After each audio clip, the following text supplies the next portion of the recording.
Welcome to CCRPG, where we open up our virtual table and play games with some good friends. I'm Bob, and I'll be running Lancer, an RPG by Miguel Lopez and Tom Parkinson-Morgan. You can find it on itch.io. Last time, our pilots were in the midst of the odd territory that is pirate politics. After helping with rescue efforts proceeding from a massive sinkhole swallowing work crews from White Rabbit and Kingfisher, attempts were made to push their initial investigation forward.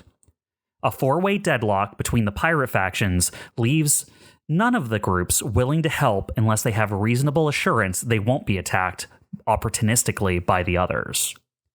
They attempted to get both White Rabbit and Kingfisher on side against Smack, but without something more solid to go on, the precarious stalemate remains. Welcome back, pilots. Yay, I'm back. Hello. Good to be back. Yeah, we're still alive. So For far, now. That's surprising. yeah. It's kind of macabre since, we haven't been playing the game for a while. We just came back to the game. But It would be interesting if off-screen all of you died and had to make new characters. Like, don't worry about that.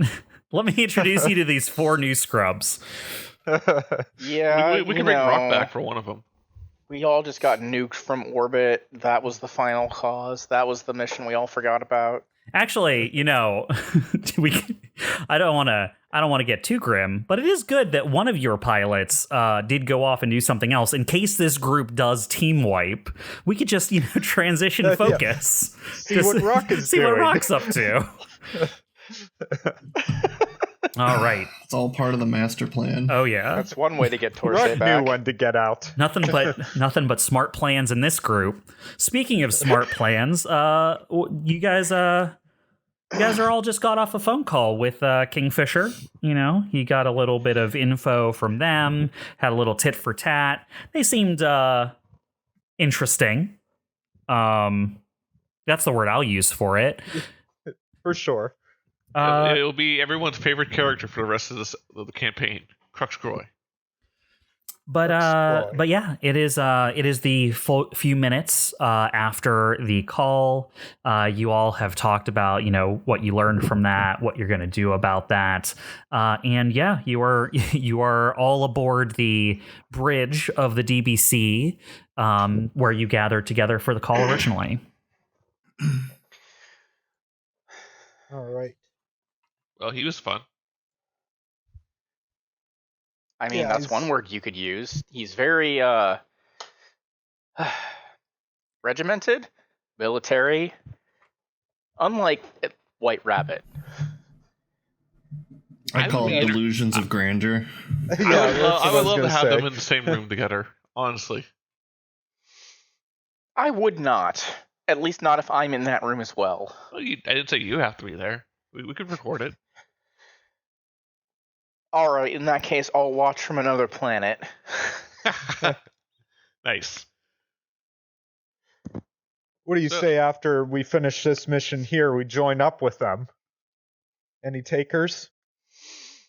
I guess it depends how much you're paying. not unless you're willing to give up the DBC.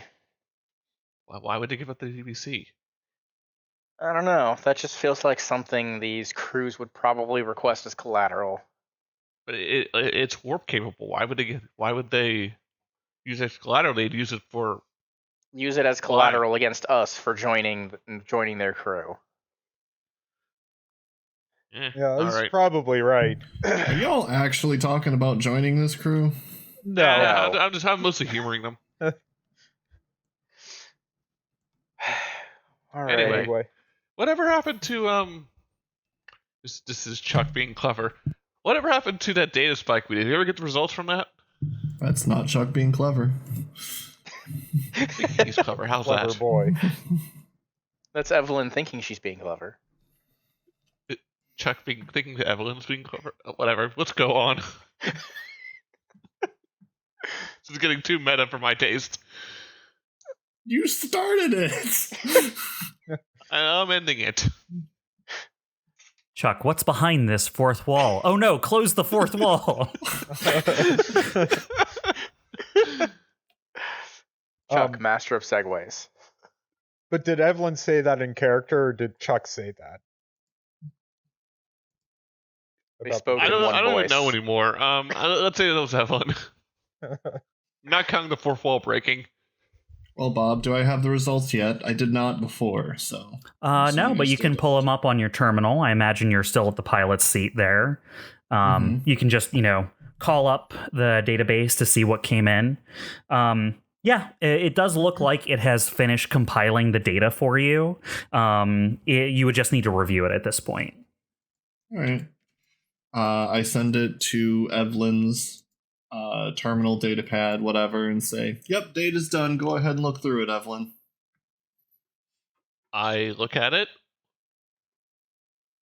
Okay. It's going to be a series of like caves and subterranean things. It's probably going to take you a while to look through, man. Okay. Well, assuming I have a reasonable amount of time, is there anything of note in the data? Okay. We can say that, over the next hour or so, the group in general has time to review the data from the data spikes. As you examine Steve's readings returned from the sensor spikes, the results are both intriguing and confusing. City streets, caverns, buildings, and even parks. A city that once was sprawls out beneath the Hylar settlement, the very substructure upon which it was built, in fact. But the confusing part is actually something more. There are areas hidden from the scan. Interference of some sort scrambles the data in 3 areas, making for nearly unreadable info there.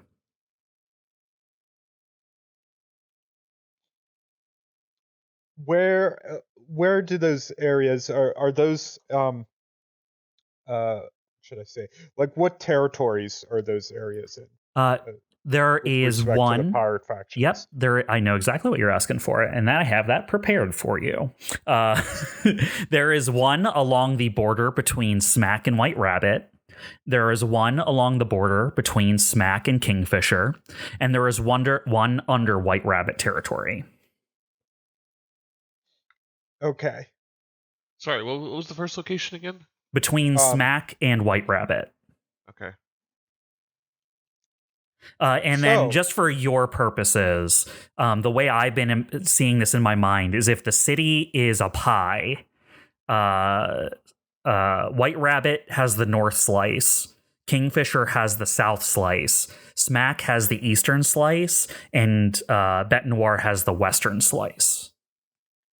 Got it. Yeah, so these readings are interesting. This one right here, and he points to the one that's in White Rabbit territory. We could probably investigate that without too much trouble, and that might lead us to make some conclusions about what the other 2 areas Yeah. entail. Bob, would I know any reason, like, possible causes for interference? Like, could it just be, like, the materials in the area? Could it be deliberate? Yeah, just from your general knowledge about, like, mining and infrastructure and doing underground scanning, there could be natural reactive substances that are giving off their own, like, particle interference below. But this is a little bit too more organized than that. So you would expect either active scrambling technology is being used or some sort of volatile is being transported that doesn't interact well with the scanning equipment. Okay. If I haven't said that out loud, I will. Okay, well, yeah, I think we should investigate this spot here in White Rabbit territory. We don't have to hopefully put ourselves in danger just to see what's going on there. And then, we might be able to get some more information.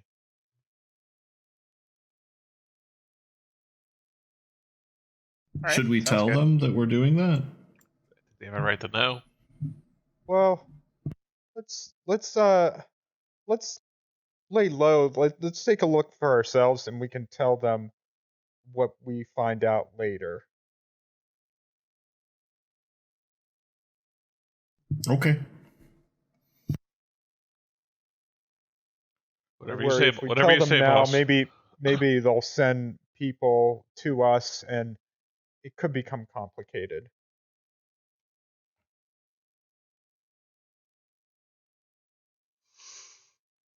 Basically, I want to keep our cards close until we know what hand we have. Hopefully, it's a good hand. Works for me.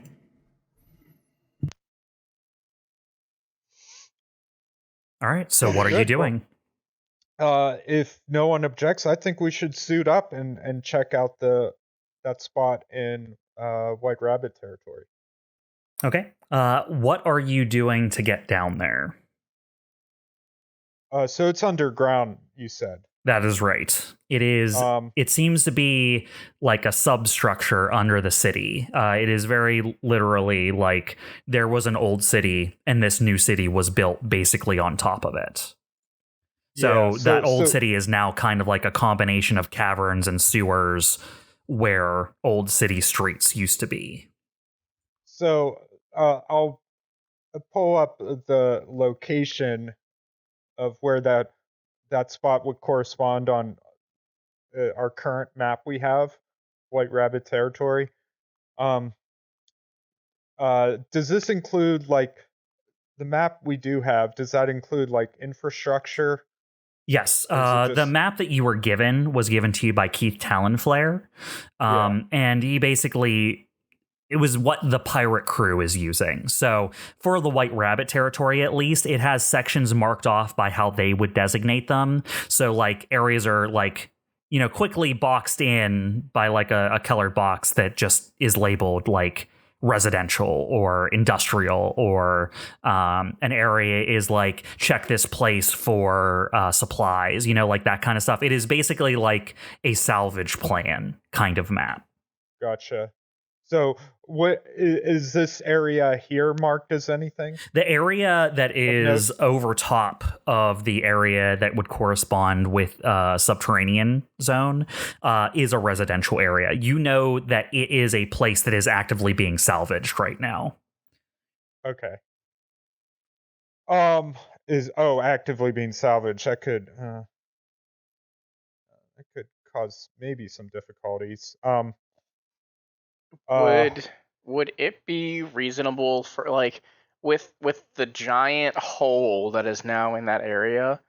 Do we think that it may be possible that some of those now revealed paths could lead to this underground area, since it's now based off deeper in terms of elevation? Based off the scan that Steve got for your team, you would be able to see that at the sinkhole, there are probably openings that would connect to these underground areas. Yes. You would have to go a little bit out of your way to head to the sinkhole and intentionally like delve down into it like you guys did before.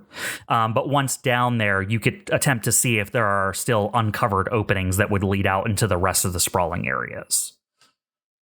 If you wanted to avoid going like digging straight down to get to where you were trying to go, you could go to the sinkhole and find your way from there. That seems like one of the better options that we have. I mean, why dig down in an already active area when we can just go underneath if we wanted to avoid them knowing about it, right?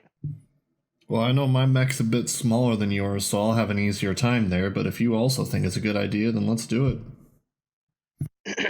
Yeah, I like that idea. And I'm not trying to keep them in the dark on everything. I just want to see what we have, what we're dealing with before we tell them. We could just say we were exploring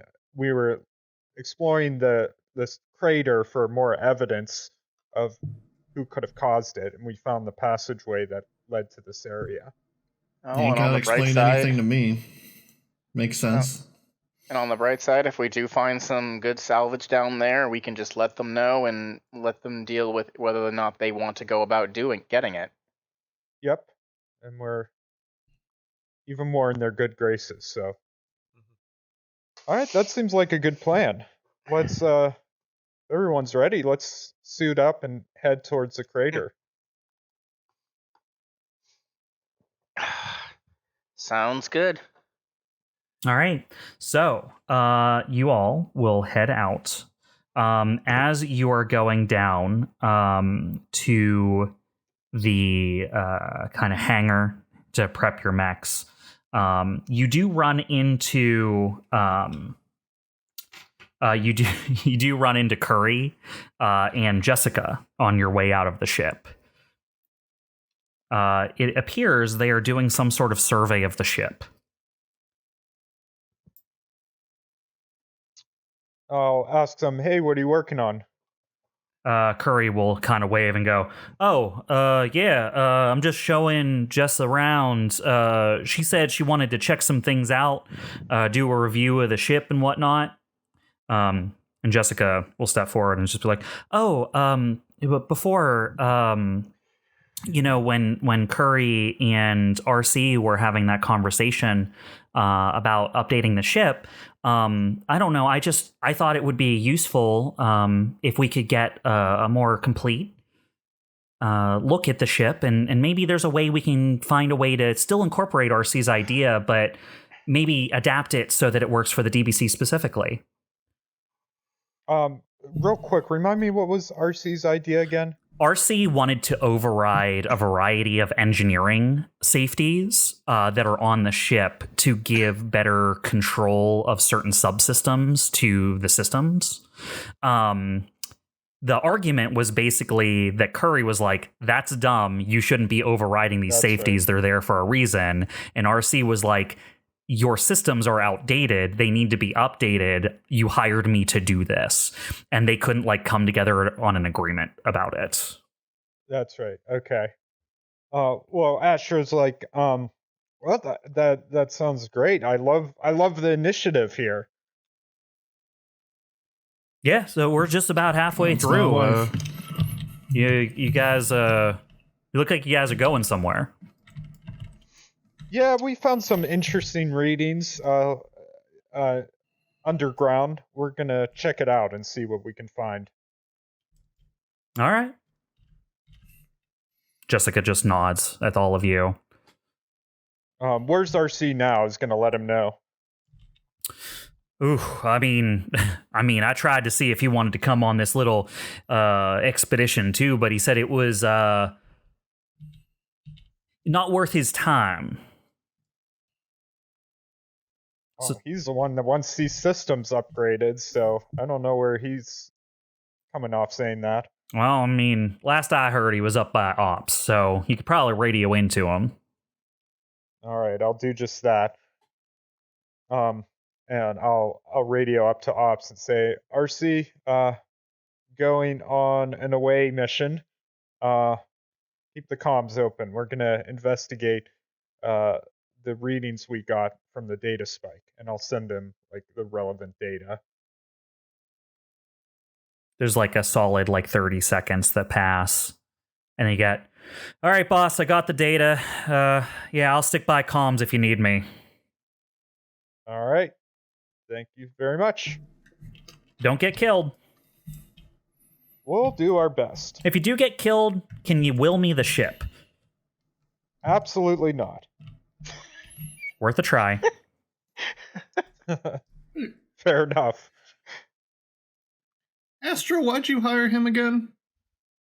We were in a bind after Torsay left, and he was just available. Available. I see. He is pretty good at his job. Just, some personality issues. Some. You get, as you guys are moving, now that RC is at the ops table, you get a message sent to your personal terminal that is a new chess move. Oh, that's right. I will make my move. All right, you open it up, and you are in check. And right now he is beating you 3 pieces to 1. Okay. What do my anal beads tell me?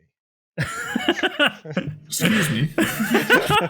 So, I got that joke. I don't know when people will be listening to this episode. Yeah, it's probably... It could be any time in the next, 5 years from now. So, in case you want some learning, there's a controversy right now in the chess community about someone using a wireless sex toy to cheat in chess games. Yeah. I didn't know that part. It was one of the more ridiculous theories that came out of it. Yes. I'm almost fine leaving it at that.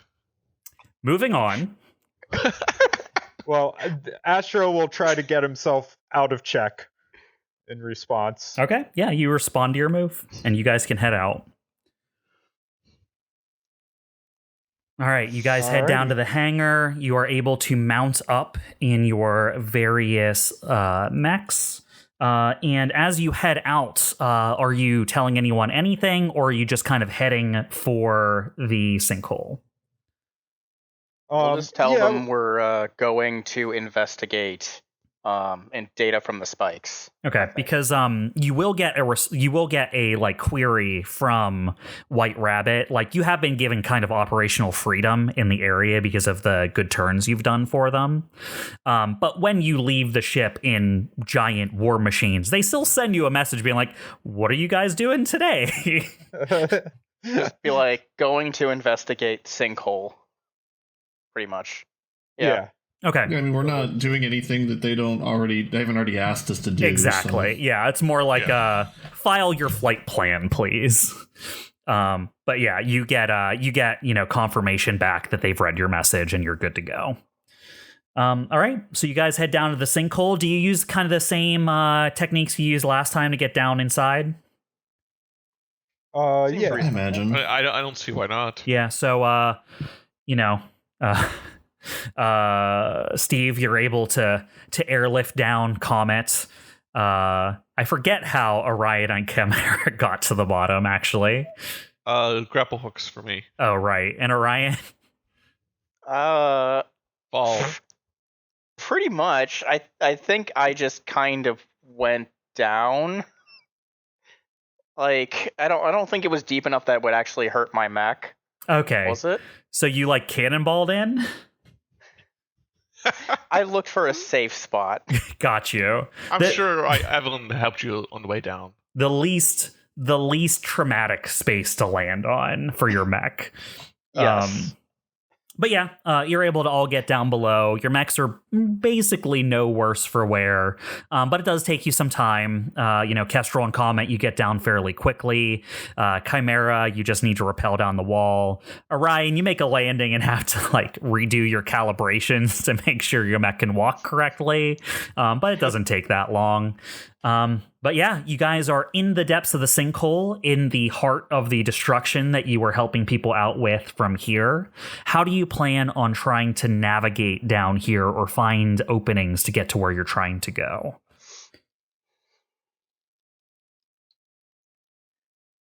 Yeah, good question.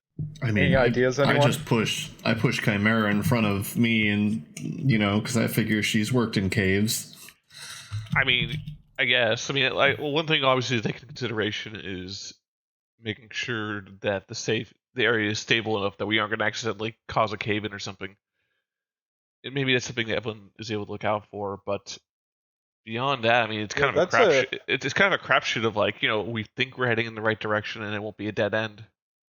That's a good point, Evelene. Can you mark what looks like the most stable passageways we can use if we see any around? I can try, and I assume that might be a pilot. That might be a pilot check. Would that be a pilot check, Bob? Yeah. Tell me what you are using. You can either do a straight pilot check, but because you are in your mech, you also have access to your mech skills as well if you want to do a check with the sensors or something on your mech. Yeah, I'm trying to figure that out right now. I really don't have any kind of scanning utilities on this mech. I mean, Right. I could probably leverage my mining background to some degree to know what to visually look for, but scanning wise, I don't think I have anything. Yeah, see, that's kind of the trade-off there is you have some knowledge and that's useful, but what way do you have to interact with the world or use that knowledge? I think the best I can do, and I'm not sure to say it really answers your question, Bob, would be looking for obvious signs of like, that this doesn't look stable, or like I know the way that this cave is being held up, that it would not be safe because we're not the most graceful people going through caves, something along those lines. Okay. I mean, that would in essence just be like a spot check kind of thing. It would involve you actively like going out into these areas and just kind of like keeping your head on a swivel as you do it. Yeah, I think that's the best I can offer. I think if I had planned ahead, I probably would have gotten some scanning materials, but because it didn't occur to me till just now, I very unlikely have them on me. Okay. So right now, what I'm hearing is you have a pilot check that has accuracy because of your background, but I can't tell if you have a trigger that applies here. I do not. Okay. No trigger. All right. So this is just you guys kind of like trailblazing in the general direction you think you want to go, and Evelene is keeping her eyes out for, is there anything here that is tipping me off to danger? Yep. Okay. Yeah, go for it. On failure, you may not notice things that you would otherwise notice. Fair. So this is D20 with accuracy. D20 with accuracy. Boy, first roll of the session. Oh my god! Wow, you want to tell people what you got? No, I don't, but I'll have to because it's an audio format. I rolled a 3, a 1 on the D20, and a 2 on the D6. Yep. Yeah, the D6 wasn't going to help you no matter what, but it also weren't good. Man, so in our campaign we run, I have a character who has halfling luck, so I can reroll crit fails. Yeah, you have the cheat skill, the skill that allows you to cheat every session. I'm like thinking to myself, God, why isn't this our D&D campaign? I can reroll this. Well, it isn't, and I'm glad that it isn't, because I get to interact more with you now. So, Evelene, you are keeping your eyes out, but it's not that you don't know what you're doing. It's that you don't have any way to signal ahead of yourself. Like, you're used to having scans of the shaft and geographical surveys. Yeah. You don't have geological surveys of the area. So you kind of like go through and you're using what knowledge you have and like that second sense you have of like, this feels bad or this area seems off. And you think on one occasion or another that may have helped you avoid some otherwise sketchy areas to go down. But ultimately, this is a type of structure you're not used to. This isn't a mine.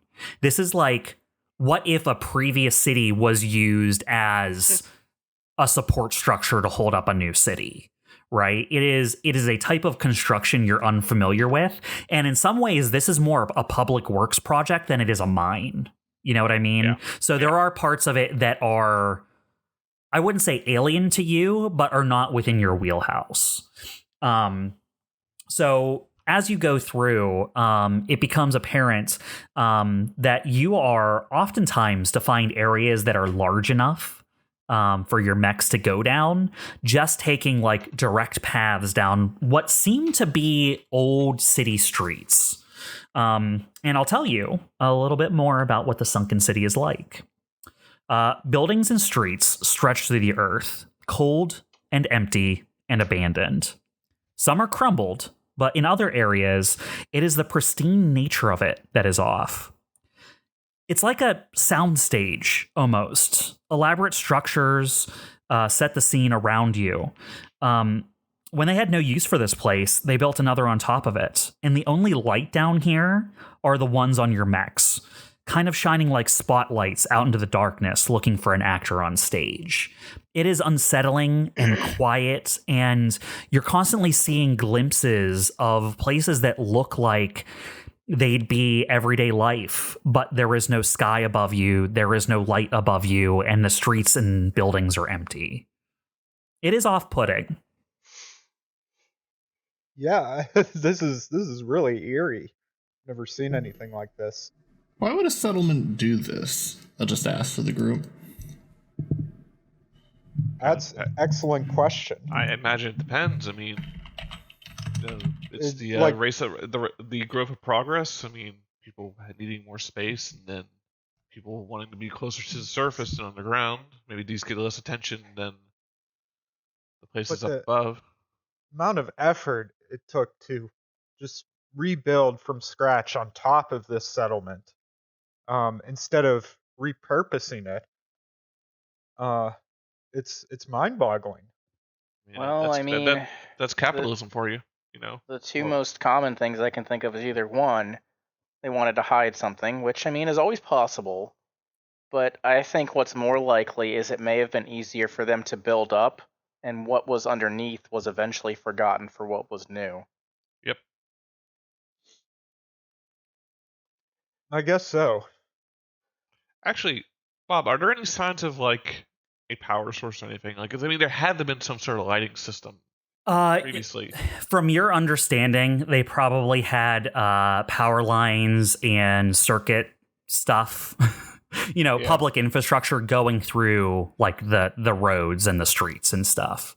So it would probably be under your feet if it still exists. It would make life a lot easier if we could turn on some lights. Assuming that the power lines are still connected down here to an actual power source. Actually, are there any signs of like has White Rabbit gone down here yet? Oh, gods no.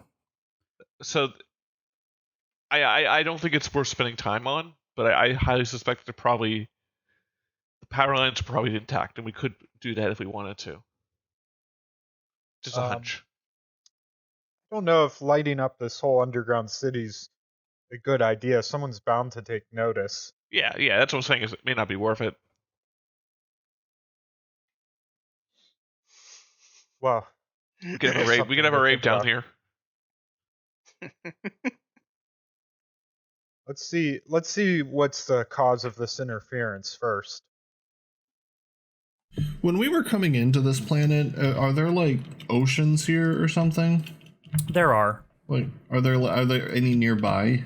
No, this is fairly inland. Okay. It just still seems odd to build up like this to me.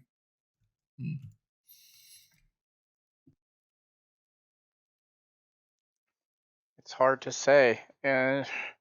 Do we have any idea about when the relative like we could have seen like the top, like what the new and what the currently in looks like in comparison? Can we tell like relatively how long ago it was since like the new was being built? That feels like way too offhand to just know. Yes. So that construction nowadays is fairly rapid. If a major corporation decides to build a city on a planet, they can build a city the size of what was the city you guys found abandoned? I'm forgetting the name of it. At the beginning of the time skip.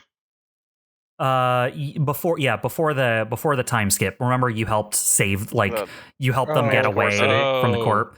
Yeah, I know. But remember I can't that city that was either. basically like an older city that people were basically serving the corp, doing the mining of the precious material, right? I do not. You don't. Yeah, Not Steve. Steve doesn't. You get a pass. I Steve guess. doesn't know.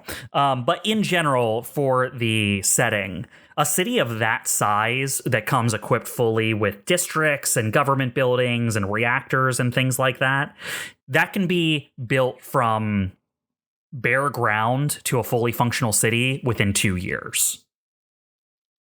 Gosh. Okay. So very fast. Still not like overnight fast, but in 2 years they can make a city the size of like a small American city nowadays, right? Just imagine how fast a single building must be. It has to be within Well, a couple a days. lot of things are like so modular that they would actually land almost an entire pre-built building on the planet, and then you know what I mean. It's almost like Yeah. Even getting the foundation down would be right. huge. A lot of it would be like building foundations and then establishing a bunch of modular pre-built buildings into the foundations you would build on planet. Now I'm just imagining like an apartment building factory, which literally just mass produces and would be sent out to planets. Those exist. There are entire planets that's like industry is pre-made goods and structures and things like that. You will find factories more near the core that are like they build buildings wholesale, like entire buildings and systems. Like they can ship an entire reactor to a planet and basically land it there. Actually, that's how power plants work now that I think about it, because they basically build the parts in factories and ship them out.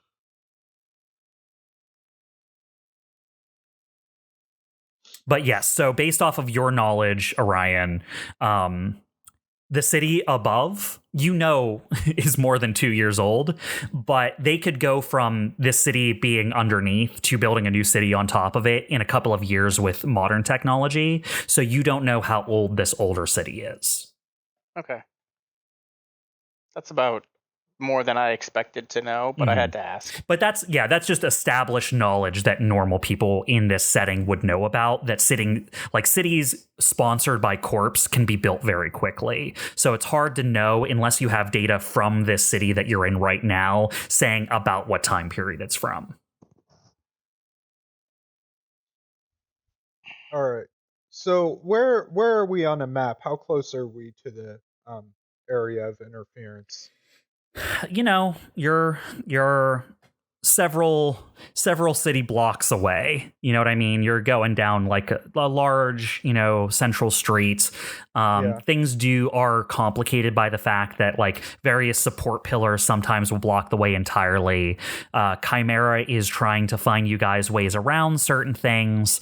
And this actually brings me to an obstacle. You've kind of taken the most direct path you could find that didn't look immediately dangerous to CHIMERA. But now you realize the reason that this pathway was so well secured is because by the time you get to the end of it, there's no longer a way forward. The entire area in front of you is now pre-constructed support pillars for the way above. You would somehow need to go through those support pillars, possibly weakening what's above you or find a way around.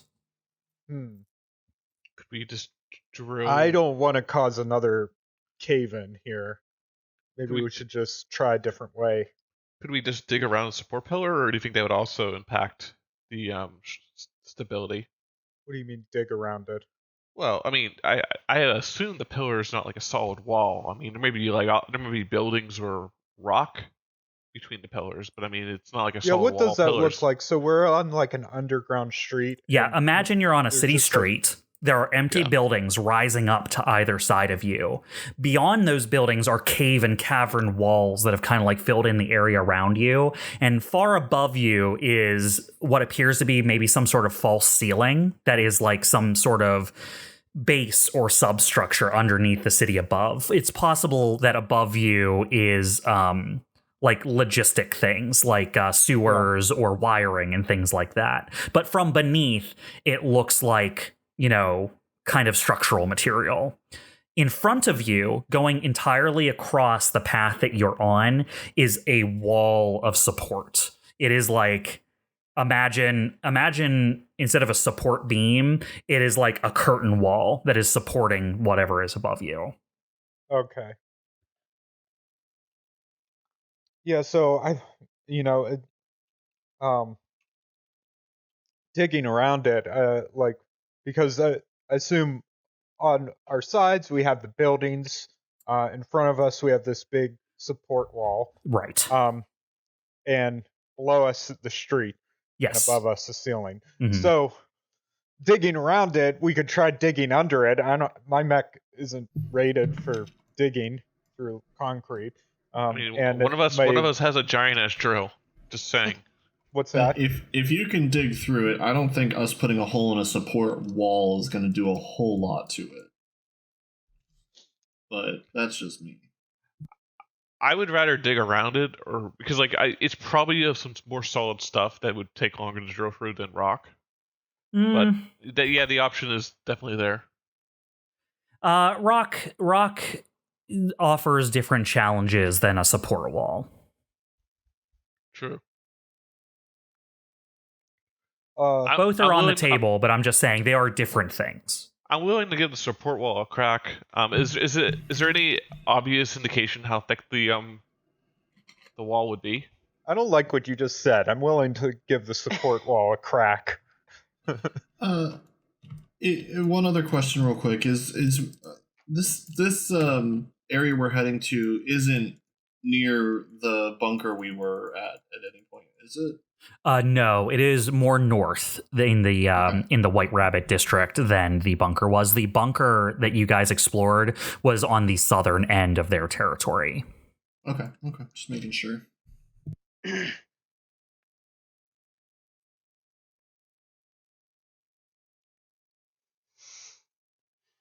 Well, if you think you can drill through it, Evelene, you could give it a try.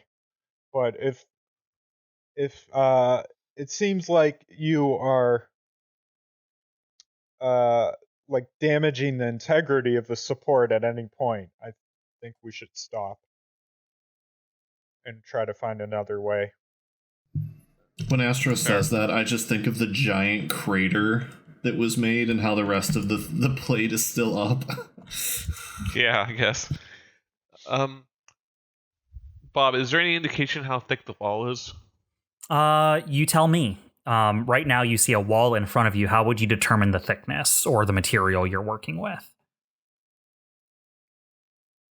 Well, with regards to thickness, I suspect we may have walked past a similar wall at some point, and I could sort of eyeball that based on that. Would you have walked past a similar wall? It is possible, depending on the path you took. I'm going to roll dumb luck real quick. Because, I assumed they were on the outskirts of the city, and we had to enter the city, so there may have been one on the way in. Yeah, I would say you saw a similar wall as you approached here. From your understanding, could be maybe about 20, 30 foot thick. Okay. I don't have a confident way of saying other than saying, like, oh, this is a material I've worked with before because of mech management or something. But beyond that, I got nothing. So here's a question, Bob. Would the general construction materials have been in those massive amount of data files that we collected? Oh yeah. Oh, the random files you found? Yeah. I'm sorry, but no. Yeah, I had to ask. Because the files you got were very specifically not very useful mass amounts of data. I don't think the data there had information on the old city that was beneath, unfortunately. I had to ask, though. Yeah, no, good call, though. But yeah, I had to think about it. I was like, no, I don't even know if everyone who lived here knew about the city underneath, so it wouldn't be in their records. I think I'd like to at least do a test drill, if that makes any sense. Like, go in a few feet, see how difficult it is. Like, obviously not go all in, but I imagine like a few feet into the wall is not gonna, knock on wood, a 1 foot hole is not gonna impact the integrity of the support beam. Astro looks around everywhere. There's no wood anywhere to knock on. Little do you know, my console has a wood panel because I like to be stylish. Thank you very much. You just keep a wood block in your cockpit for the times where you need to knock on wood. Honestly, I'm making the cane right now. I have a lucky block of wood, so like whenever I make the knock on wood analogy, I can knock on it. That's now a thing in my console. That's something Evelene always does after those crit fails. It's something I'm going to be doing now. Now, is that something you do because you're very superstitious, or just because you're being clever? it's something Evelene brought from the mining. I was going to say, colony. miners, and workers can be very superstitious about Yeah, stuff like that. I was like, that's how I was trying to word it. Yeah, like, I could definitely see that being the case. Nah, I'm just starting to think Chuck is some sort of Q entity for this world and just breaks the fourth wall whenever he wants. How many games have you played with me? Too many. I mean, none that survived to the fourth wall. Yeah. Evelyne's gonna summon a mariachi band. Nice. What? That's something Q would do. Oh. I Star Trek. got it, Todd, and that's enough. They're the Star Trek people here, Chuck. Yeah. Yeah, I don't watch Star Trek. So, Chimera, what do you do? Yeah, I'm gonna do a I'm gonna see how hard it is to drill for this, not with the intent on getting the way through, but to seeing the difficulty and the impact to the beam when it's attempted. Okay, what is it? You're going to use your actual drill on your mech then, right? Why else do I have it? Yeah, go ahead and roll that so I can see what it looks like when you roll it. Oh god, I actually have to pull up the character sheet for that. Hang on. This person's smarter than me. I just want to see like I want to see how strong it is and what kind of stuff it does extra. Yeah, sure. I mean, it has a bunch of extra stuff, but I guess just a basic dice roll would be here we go. 11. Okay, And, it's a heavy overkill weapon. I could fail the damage attack. Of course I did. Yeah, that's fine. I just want to see what it does in general. So it's a heavy overkill giant combat drill. It does like a bunch of kinetic damage, a little bit of energy damage. Energy, yeah. Okay, yeah, that would be quite effective against this wall. That is you find using that drill that you can pretty easily like get into it a bit. Cool. And how far did I get into it? Or I guess as far as I want. What you wanted to. Okay, I got a few feet in, and how does the wall react to that? Does it like begin to creak? Is there any sign of like You drilled a hole that's a couple of feet deep into a wall that's miles long. Okay, fuck this. Yeah, I'll keep drilling. Okay. The wall said, "How dare you, sir?" The wall is ma'am. huge, right? Yeah. It is individually thicker than each of your mechs, right? Like it is gigantic. Okay, yeah, I'm gonna keep drilling, but like cautiously drill if that makes any sense to make sure that like nothing bad's happening while I'm doing it. Like drilling in intervals. Yeah, actually Okay. that's a good way of putting it. So you're gonna go ahead and drill through the wall. Are you making it like large enough for your mechs to fit through? Ideally, yeah. Okay, that's gonna take a lot more time, is the thing. Sure. Okay, because like I said, it's like 20 to 30 foot thick. So you got a couple of feet in. You need to get way deeper than that, and not just that. You need to make it large and wide enough that like Orion's mech can fit through it, right? Which is a bulky boy. We Yeah, it's a good thing we have two small mechs here. No, I wouldn't say so. Can I just, while she's drilling there, can I just like fly around, just make sure there isn't like a door or some sort of tunnel that someone made around? Oh yeah, absolutely. You can recon the area a little bit. What is there something specific you're looking for in terms of like, because there's a bunch of things around here. Is there something specific you're looking for? Or else I'm just going to give you... Mostly just a way through the wall, okay. But I mean, I'd probably, look at other things too, okay. I guess. It looks like there are ways that you could snake around. In terms of ways through the wall, you know from having passed a wall earlier in this trip that there are gaps in it in certain areas to get through, but you're not sure how far away the closest one of those are. You look around and there are caves and caverns that go off in different directions. This was a city that included back streets and side streets and, like overpasses and tunnels and things like that. So there are like pieces of infrastructure that go in different directions, but some of them are much smaller. Some of them look a little bit more rickety. There are alternate paths, but it depends on you. A lot of the alternate paths would be you taking a chance that they would head where you wanted them to go. Okay, so nothing stands out. Nothing stands out as like, I know this would directly get us through the wall in front of me. Okay. But there are alternates in case you want to change tact. All right, are the other two of you waiting while Chimera digs out this hole?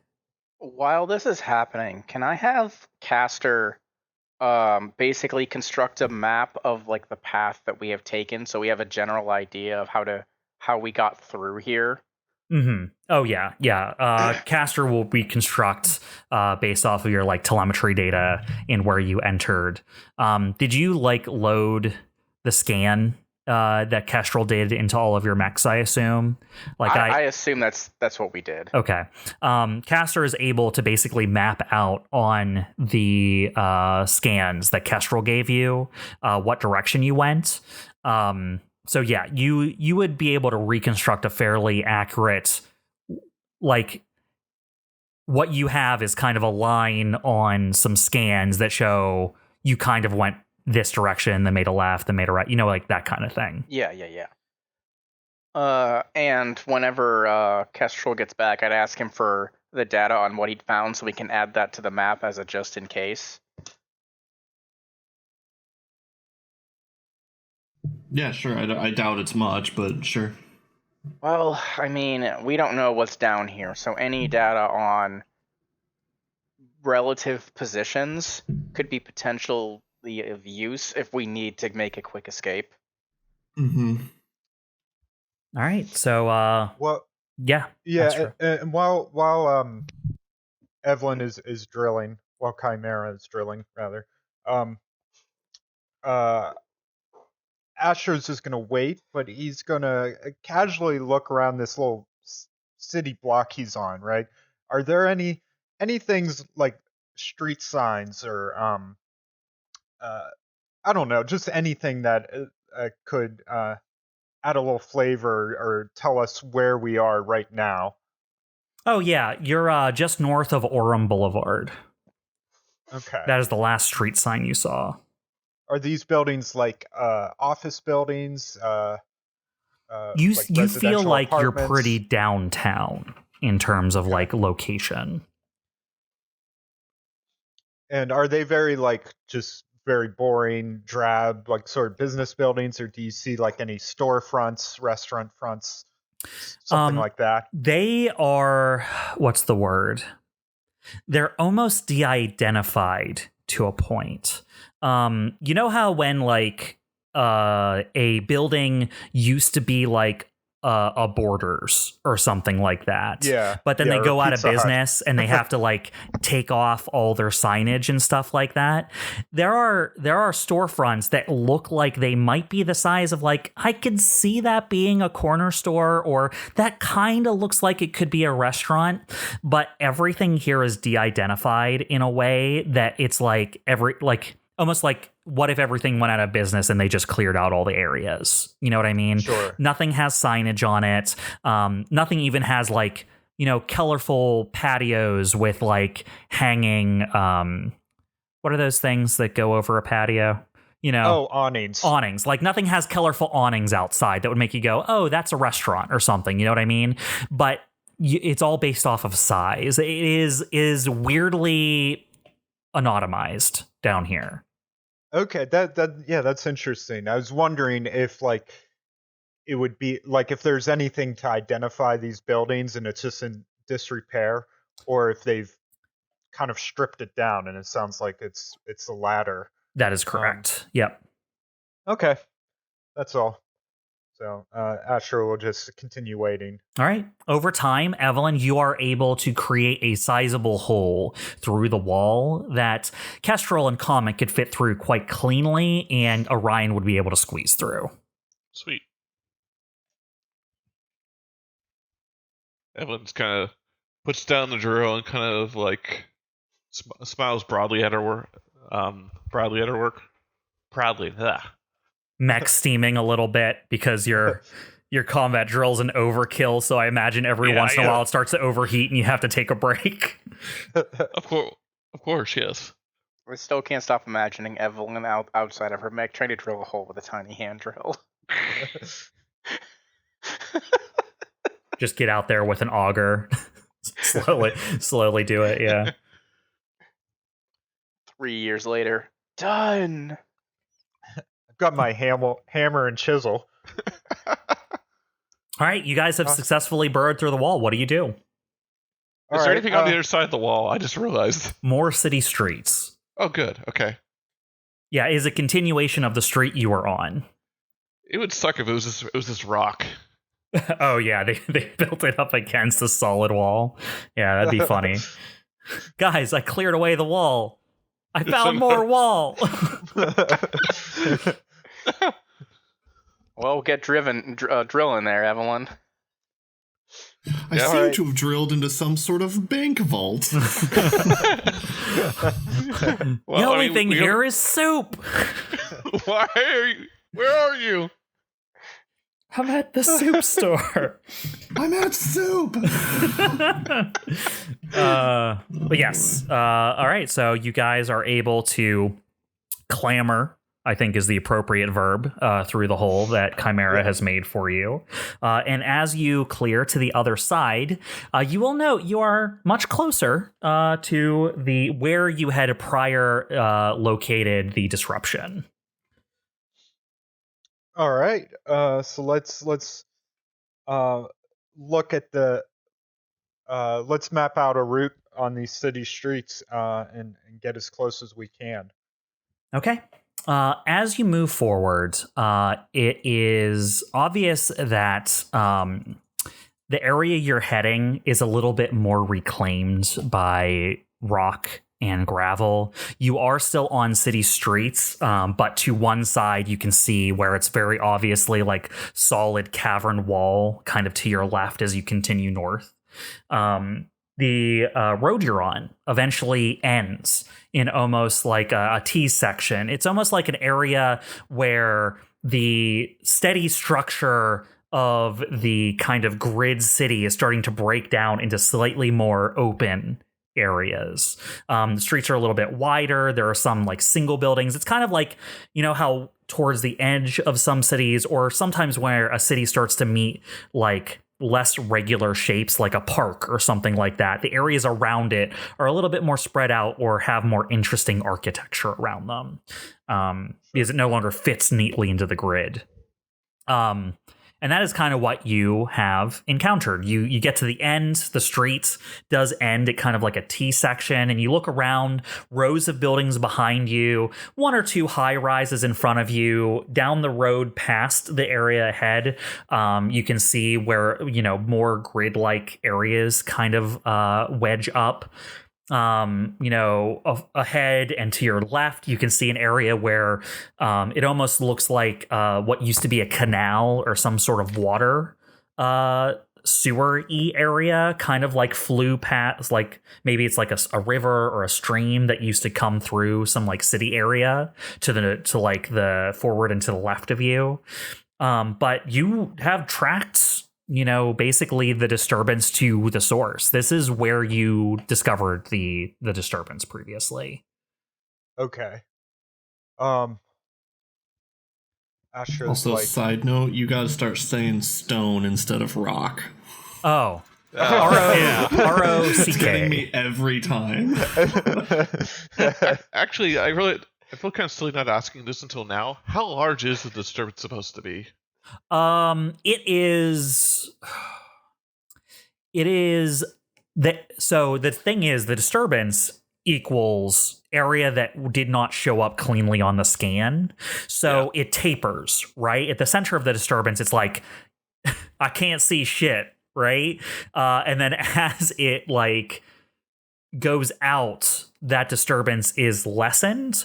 You have passed the borders of that disturbance, right? So where you are standing right, oh, that's the thing I want to talk. As you kind of are approaching towards the edge of the disturbance, you get a call. All four of you come in from your operator, and you can hear RC on the other end saying, hey, I don't know where all of you are headed, but it is now hard to track you. Your signals are not coming in clearly. Move faster. all right, well, yeah, that makes sense. We're entering the area of the interference right now, so you may lose you may lose us for a little bit until we find out what's causing it and if we can disable it somehow. So just keep the line open. Okay, we'll I got most of that, and you can tell hearing him, some of his stuff is coming through slightly garbled or staticky as well. He says, I'm going to continue monitoring where you are, I guess. Okay. And like some of his speech is even like hard to hear coming through. Yeah. Okay, so we know we're headed in the right place. Right. I'm gonna do. Go ahead, Evelyn. I was just gonna ask. So how large are the boundaries of the interference then? Just to kind of wrap up that line of questioning. I don't know distance, so I'm going to say a few city blocks are within the scope of this disturbance. That's I don't exactly know how many. mean. I don't know how many feet and or miles that is, but that's how I understand it. Well, I wasn't sure if it was like a mile block. from one edge to the other. Or Could something? be, yeah, something like that. If that's way larger than I think it is, I wouldn't know. You know, one downtown Pittsburgh block, 1 mile, right? Man, I can walk way farther than I thought I could. I hate that you're right. I Sorry, know Todd, I'm right. Okay, sorry.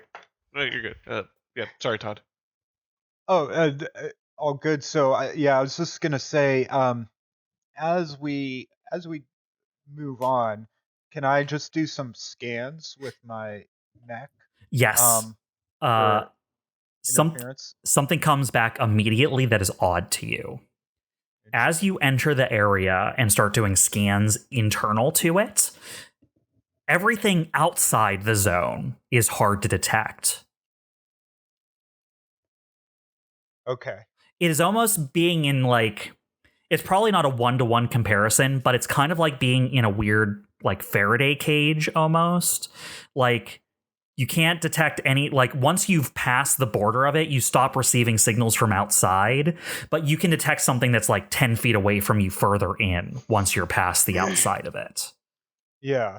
So I could run like scans and perfectly be able to detect things inside this area, but not outside. I would not say perfectly. It is just the area outside of this is more garbled than you expected it to be. There's still some sort of disturbance in here. There's something causing some sort of local disturbance. But I would say your features of your mech act semi-normally in here, as long as you're targeting another area within here. Gotcha. Interesting. All right, let's keep moving on. Let's try to get to like the epicenter of this interference, and then we can start investigating in more detail. Okay. Yes, please. One question is this area like the others where there's like no light, no seeming power source, no nothing? That is correct. There is none of the powers on. It is dark. It is literally spotlights from your mech and kind of light boosted visuals on your readout screens that is allowing you to read what is around you at all. Okay. So while we're walking towards the epicenter, can I have Caster specifically try to focus on trying to detect like any nearby power sources that seem to be on as we move towards the epicenter? Okay. Since both of you are kind of starting these processes at the same time, I will say both you and COMET kind of detect something similar at the same time as each other. Okay. There is some powerful power source ahead of you. Cool.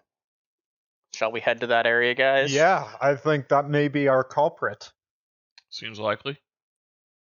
Well, we have a drill just in case, right? Looks back at Eveline's mech. You have my drill. And my axe. No, wait. I have the axe too. What are you talking about? And my simulacrum. All right. We start moving and towards my horror OS system upgrade Mark II. Doesn't really roll off the tongue as well. I have gun.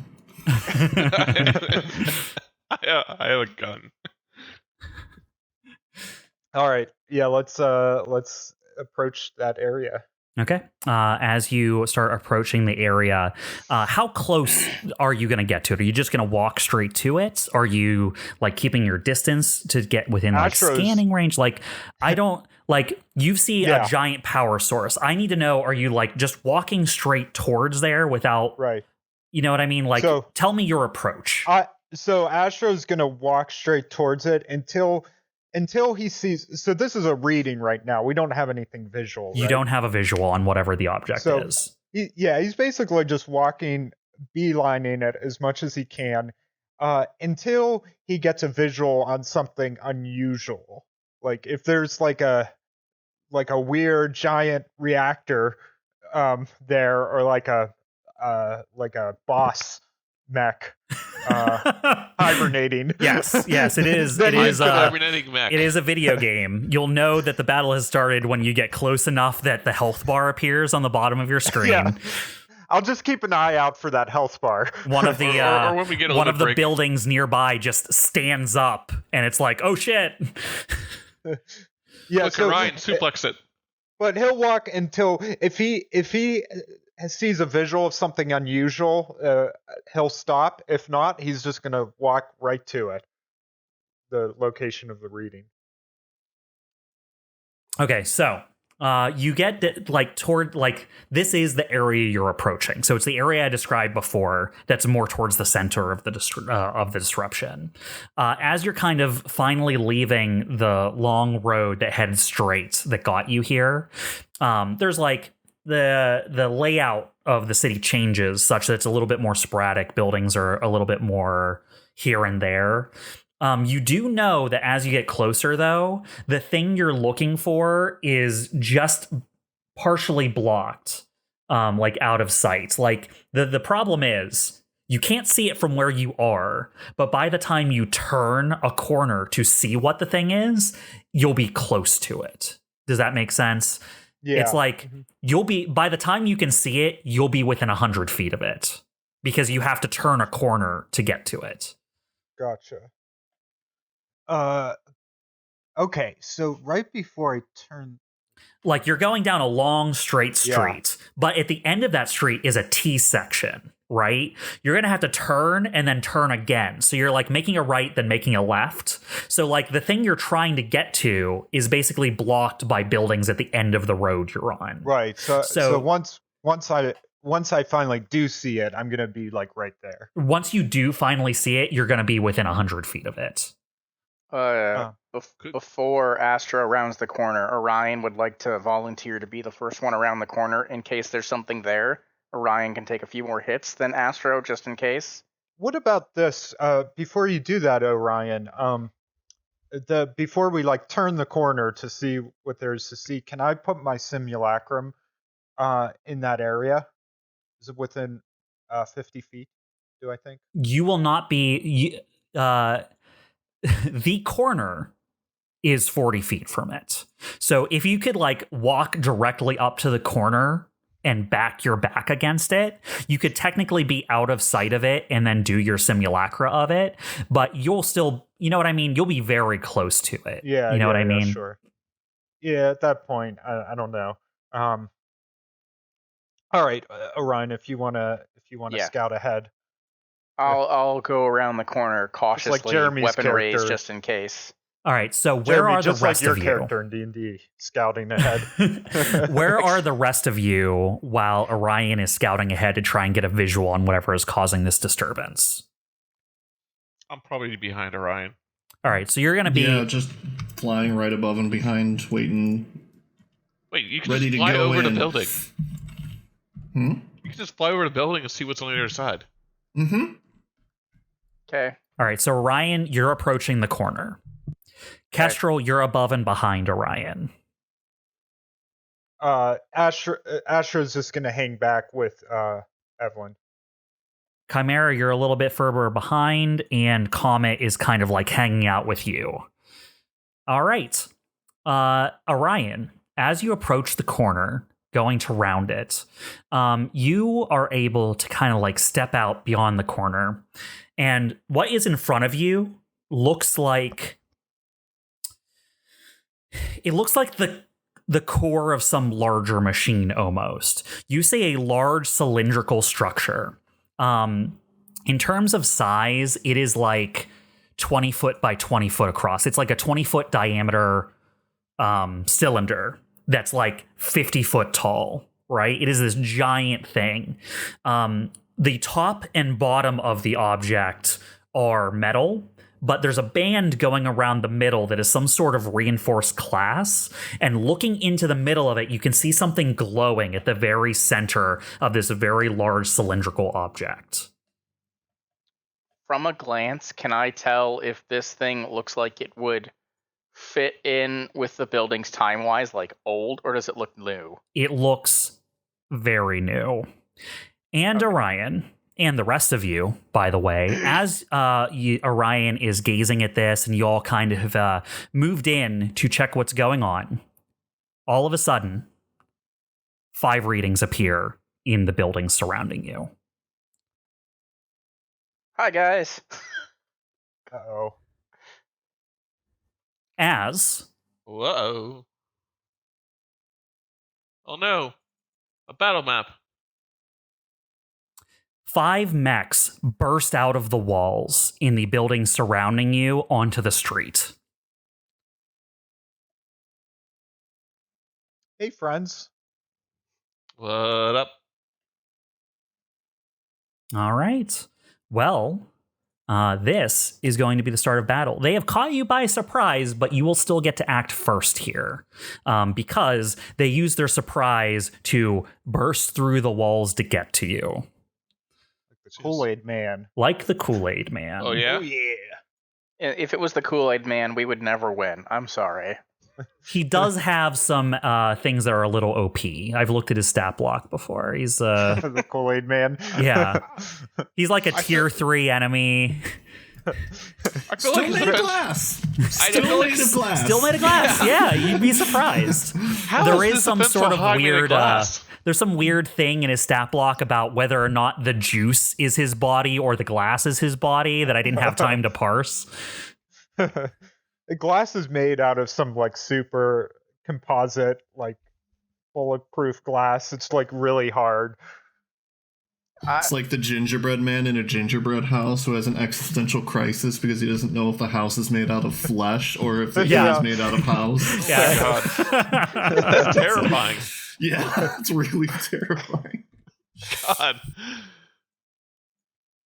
All I hate right. this. Well, Alrighty. now we are going to initiate combat. Pilots, you will get the first go at this here. Who of you is quick of mind and response enough to be kind of the first one out of the paddock here? I was already rounding the corner, weapons raised, so probably me. Seems That likely. makes sense to me. No problem with that. And as we get started here, Comet, can you get your starting stats in the combat log, please? Oh, yeah, I'm sorry about that. Will do. Starting the combat log was not a hollow threat this episode. Interesting. All right, Orion, what are you doing? As they break out of the walls, by the way, you immediately read that these all have smack transponder signals. What? Oh. What a Who twist. could have thought? What a twist! It was the people you thought it was, which is kind of a twist. Yeah, The fact that there isn't a Star twist Trek is the record. twist. exactly. Yeah. Sometimes it's Reverse just what it M. is. Night Yeah. Shyamalan dust. All right. Well, Orion is probably more fixated on the people in front of him because that's the direction he was heading. Uh-huh. So I am going to. Let's see here. It has been a while. All right. I am going to do a barrage on berserkers at A. Yes, Berserker A. All right, so we are going to start off with the heavy pattern laser rifle and take a pot shot. Hold on, let me check distance here before I do anything. I need to move forward first. Okay, now I can take a pot shot at him. Okay. So out of the And- building that is right there next to kind of like the central reactor sort of mobile device that you found, out of the building, one of the berserker style mechs that is large and bipedal has just a giant kind of claw that has fire radiating off of it on one arm and seems to have like a fiery chain axe on it. And then another thing that you guys have fought before that is called a smack wall. That is what you are aware is kind of a defensive net kind of linked mech that has things that can kind of bolster surrounding enemies. So these the Berserker is kind of new to you, but all of you except Steve have encountered smack walls before. Chimera sees the Berserker with fire on its arm. Yep, I'm out, guys. Starts drilling holes through the wall and leaves. There's a yeet out here. All right. I'm gonna see Berserker like burst through the wall, and since I already have my weapon raised, just start firing at it immediately. This is the first thing I saw. Mm-hmm. And we're gonna go. 22. I crit. 22 will hit. Nice. So Nice. first thing, I am going to add +3 heat to the combat log, and then I'm gonna re-roll my dice to see if I roll higher.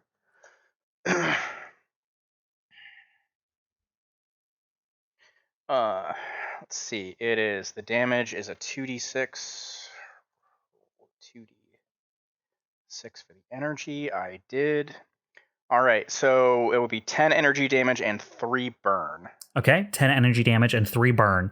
What you will notice is that your attack is the heavy power and laser rifle is not armor piercing, right? No, it's not. So two things. First, it is armored. It is a well armored machine of close range death. You can tell immediately from it. But secondly, it has some sort of stampede defense system.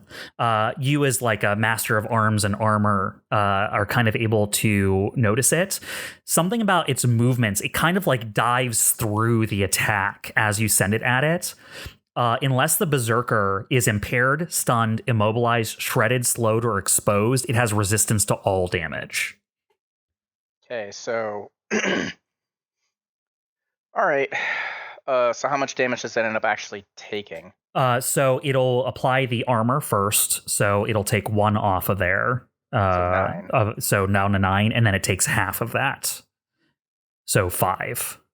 Okay, and then it takes three additional bit damage for burn. Mm-hmm. And then 3 then it damage can for roll burn. And then it can roll the burn later. All right. Well, now it's on fire, so I'm going to take another shot at it with my soul pattern laser rifle as part of the barrage. Gotcha. 11. All right, 11 will hit. Cool. It takes 6 energy damage, so 6 minus 1, So 3. 5, so half of 5. So 3 damage. And then 1 additional burn. Okay, and then 1 burn. And I will add 1 more heat. I typed +1 health, +3 health instead of +3 heat. Oops, I'll fix that.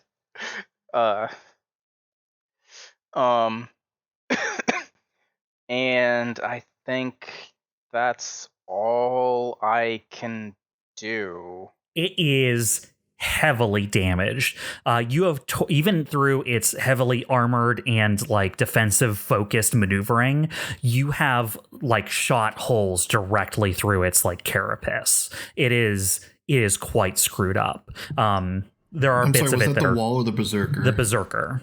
Okay. There are parts of it that are holding Berserker, on by a thread. Cool. It may not, and we'll see. We'll see what happens during its turn. All right. Let's see. what? It has another thing. It looks like it gets pissed off and loses control for a second, but there is nothing adjacent to it, so nothing happens. You just know that something happens when it takes damage. You're not sure what. We're gonna follow this up. Dyne's just like, okay, let's try and finish this thing off. I'm gonna overcharge. Get +1 heat. That puts me in the danger zone. No, not 10 out of 10 heat. No. And then I'm going to fire on it with my assault rifle, and we're going to see how well this goes. Okay.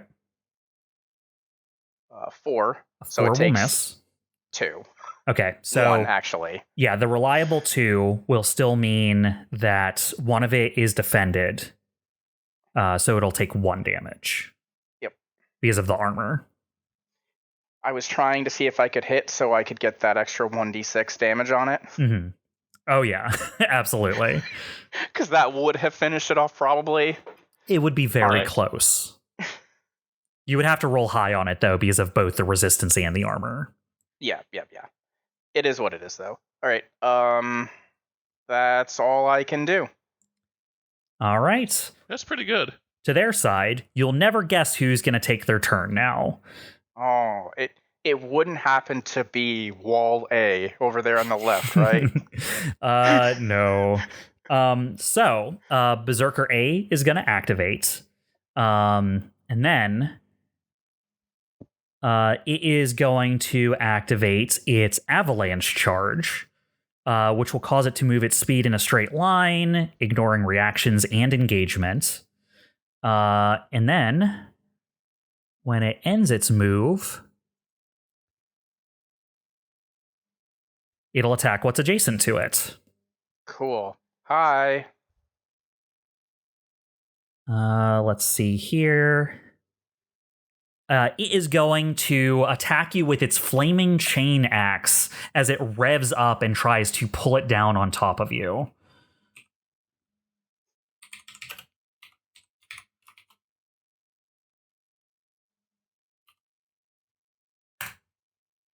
It fails horribly.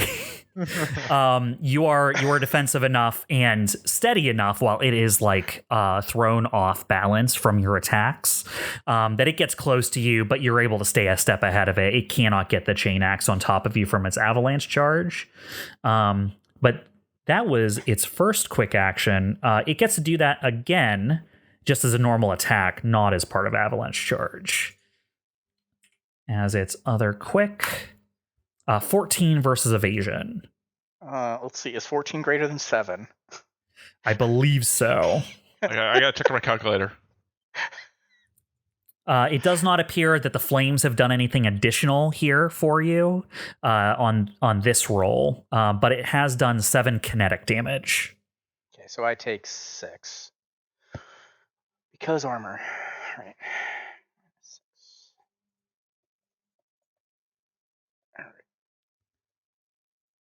That takes me down a little bit. And then at the end of its turn, 2 things trigger.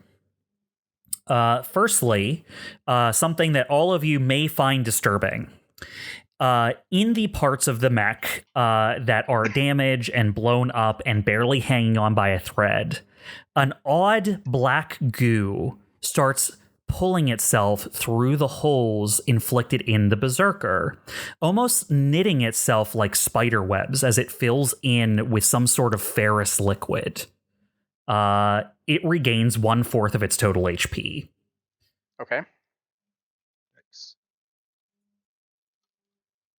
And now it has to roll its burn damage. That's an engineering check, correct? Yep. All right. Luckily, that's bad for it. It needs to clear 10 for this. Is that right? Yeah, I think it's just a pass-fail. Even with a -1, it clears it. So no additional burn. It is able to get rid of the burn on it. Cool. All of you would immediately notice that is an exotic system. You would not expect pilots for a pirate organization to have access to that kind of tech. Yeah. All right, back to your side.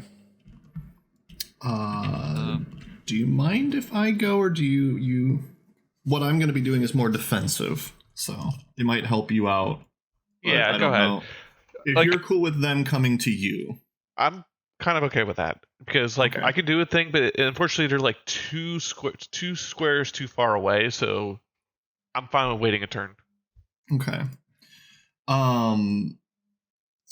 Yeah, and I have a feeling they're going to be going for you anyways. These guys don't look like they can fly or hover or anything, right? The ones you see around you do not look like flyers. Okay. Well, we stay away from those. I mean, they wouldn't burst through a building if they could just fly around it, I guess. So I am going to activate my Oasis wall. I can only move in straight lines, but I'll create a holographic trail behind me as I move. Ooh, very nice. That I'm seems going nice. I'm going to move 8 hexes here. I don't know if you can see how I'm moving here now. Gotcha. Okay. So just draw a line here, I guess. So it's like that. Okay. So blah, blah, blah, blah. So this barrier grants hard cover to adjacent characters. The characters that benefit from this cover also gain resistance to energy. So as long as you are adjacent to this, you two, you get hard cover and resistant to energy. Nice. It does not count as an obstruction. It has immunity to all damage. Characters may freely pass through it, but not end their turns inside of it. So Any character that would be involuntarily moved inside the barrier stops moving if they would end their movement there. It lasts for the rest of the scene or until I use this system again. okay, so ultimately it's hard cover and resistance to energy damage for things basically fired through it. It doesn't say anything about fired through it. It just says if you are adjacent, you have hard cover and resistant. Gotcha. So I mean, yeah, that's assuming- kind of what you're using the barrier yeah. for, it seems like. Okay, and, gotcha. And they would have to get into melee. They can't enter and in the spots, but they could be adjacent to them. So All right, sounds good. You've created kind of a veil there. I don't have range to do anything else, so I'm going to boost.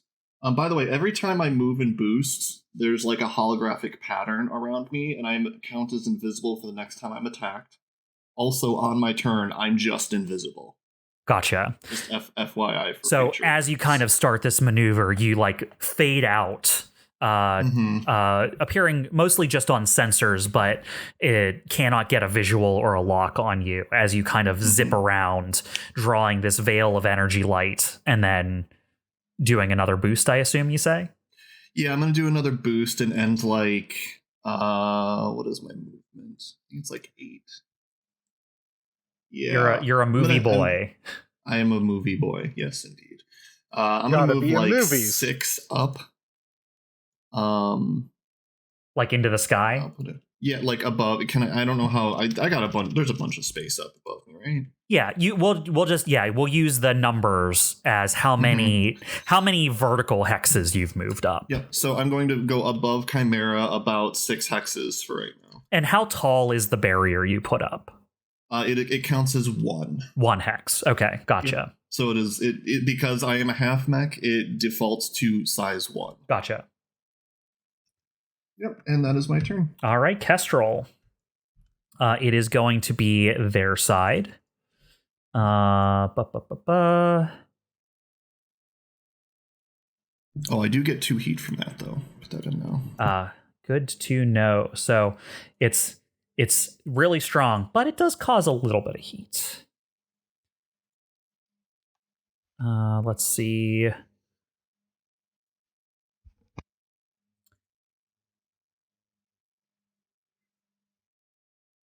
Here we go. I am going to activate Wall B.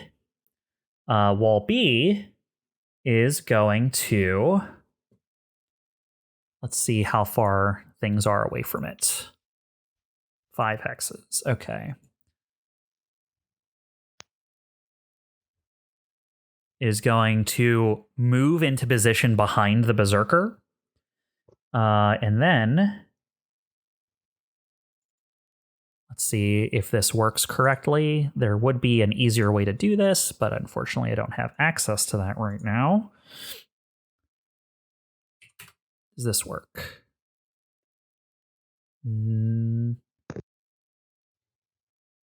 Hold on a second. Each hex is supposed to be 10 feet, right? I I'm don't know. I sorry. just I thought go it by was- the I movement thought it was five. hexes. Each hex is No. 5. Really? Because I thought like a size 1 mech was 10 foot. I thought it was 10 in Lancer. Yeah, in but, Lancer it's 10. 'cause it's I just 5 don't in have D&D, the but- Yeah, I don't have the grid set up right. That's why it wasn't showing up correctly. Okay. Okay, that is correct now. All right, so Wall B is going to move in position behind Berserker A, and it is going to cast its defensive net. A shimmering repulsion field shields an area of burst 3 around it.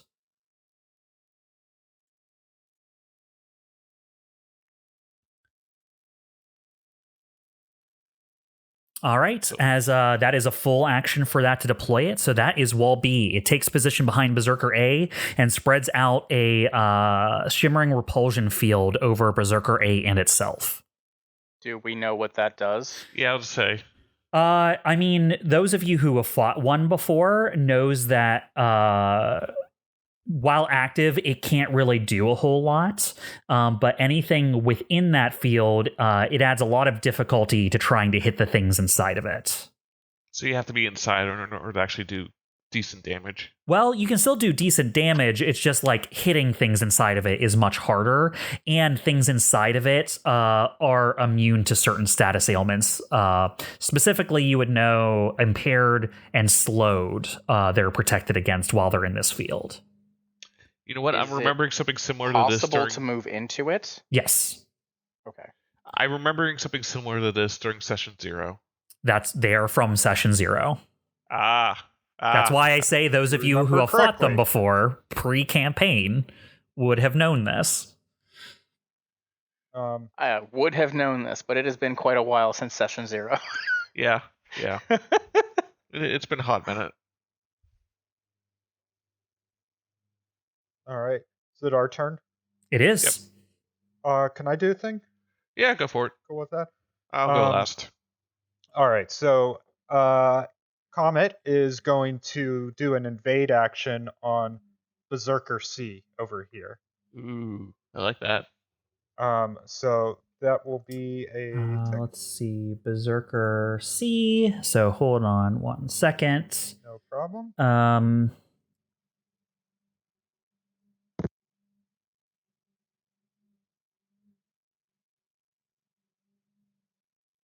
All right, have Berserker C. Go ahead. Okay. Fun thing. One of the traits for the goblin is I get accuracy on all my tech attacks. So I'm gonna roll this with +1 accuracy. Did that not roll? Let me try again. It did roll 12. All right. 12 will hit its E defense.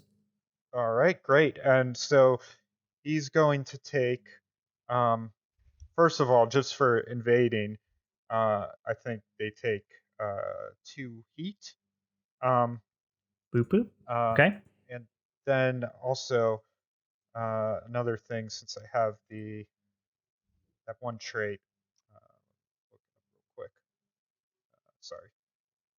What's it called? Hacker. That's only if he had lock on. Never mind. Okay, and then I'm going to use my invade option, eject power cores. Your target becomes jammed until the end of their next turn as you temporarily disrupt their systems, ejecting ammo magazines and cooling rods. Characters adjacent to your target take 2 energy damage. This can only be used once a scene on each character. Oh, that's cool. So I can't use it again on that guy.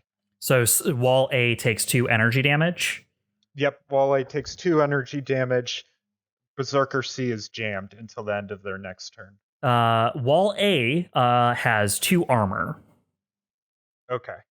So it would have hurt it, but it is shielded. It is quite a defensive mech. Good to know. Probably should have done this on Wall A. But at any rate, Berserker C is jammed, and then I'll take another quick action to lock on on Berserker C. Okay. And I'm not going to move. So because of spotter, I'm also going to put lock on wall B for my free lock on for not moving. Okay, so you lock onto those two adjacent people there, right? I think you said wall Or Z. wall B? Oh, yeah. Did I say wall A? I couldn't. I didn't know which one you did it You to. said B. B? You said B. Okay. I B. actually Now want has to lock lock on on. wall E. Where does Oh wall E no! come How into did you play? know he was No! here? But he's adorable. Why would you do that? He's locked onto him because he wants to save him. Also, since I use that as my spotter lock on, I get to learn the target's armor, speed, evasion, E, defense, etc. So I already know it's armor. Can I ask what its evasion and E defense is? Who? Wall B. Sorry, Okay. wall A. I don't think it matters. Wall A has evasion of 3, and what was the other thing? E defense. E defense 10. Okay, and what is its HP? 14. All right. Thank you. And remind me, Todd, doesn't your first lock on target get shredded? Or is that something else? I think that was when I was in my swallowtail. Okay. Wait. I just wanted to make sure. Yeah, that was a swallowtail thing. All right. Anything else from you? That's it. All right, Comet. Use your turn.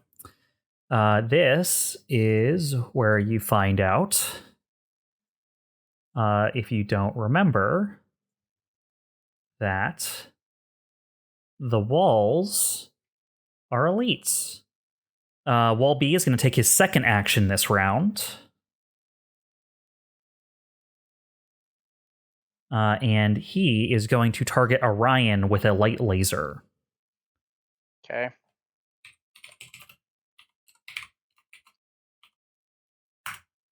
$12 versus evasion. That hits. That is 3 energy damage and 2 burn. Okay. And so how much do you take, Orion? It'd be 4 damage. And then you have 2 burn on you, right? Yep.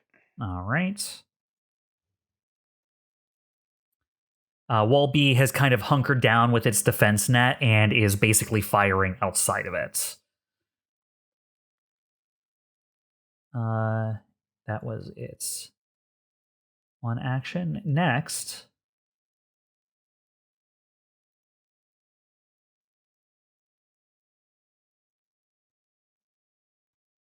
Is it my turn?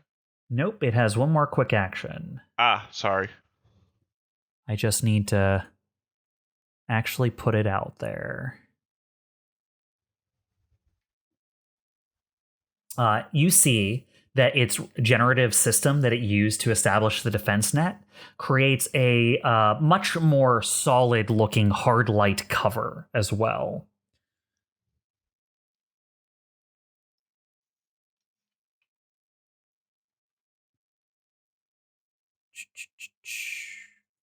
One, 2, 3. Why is that not visible? I had to click off of it. Okay. It creates a line 3 hard light wall in front of itself. Okay. All right, back to your side.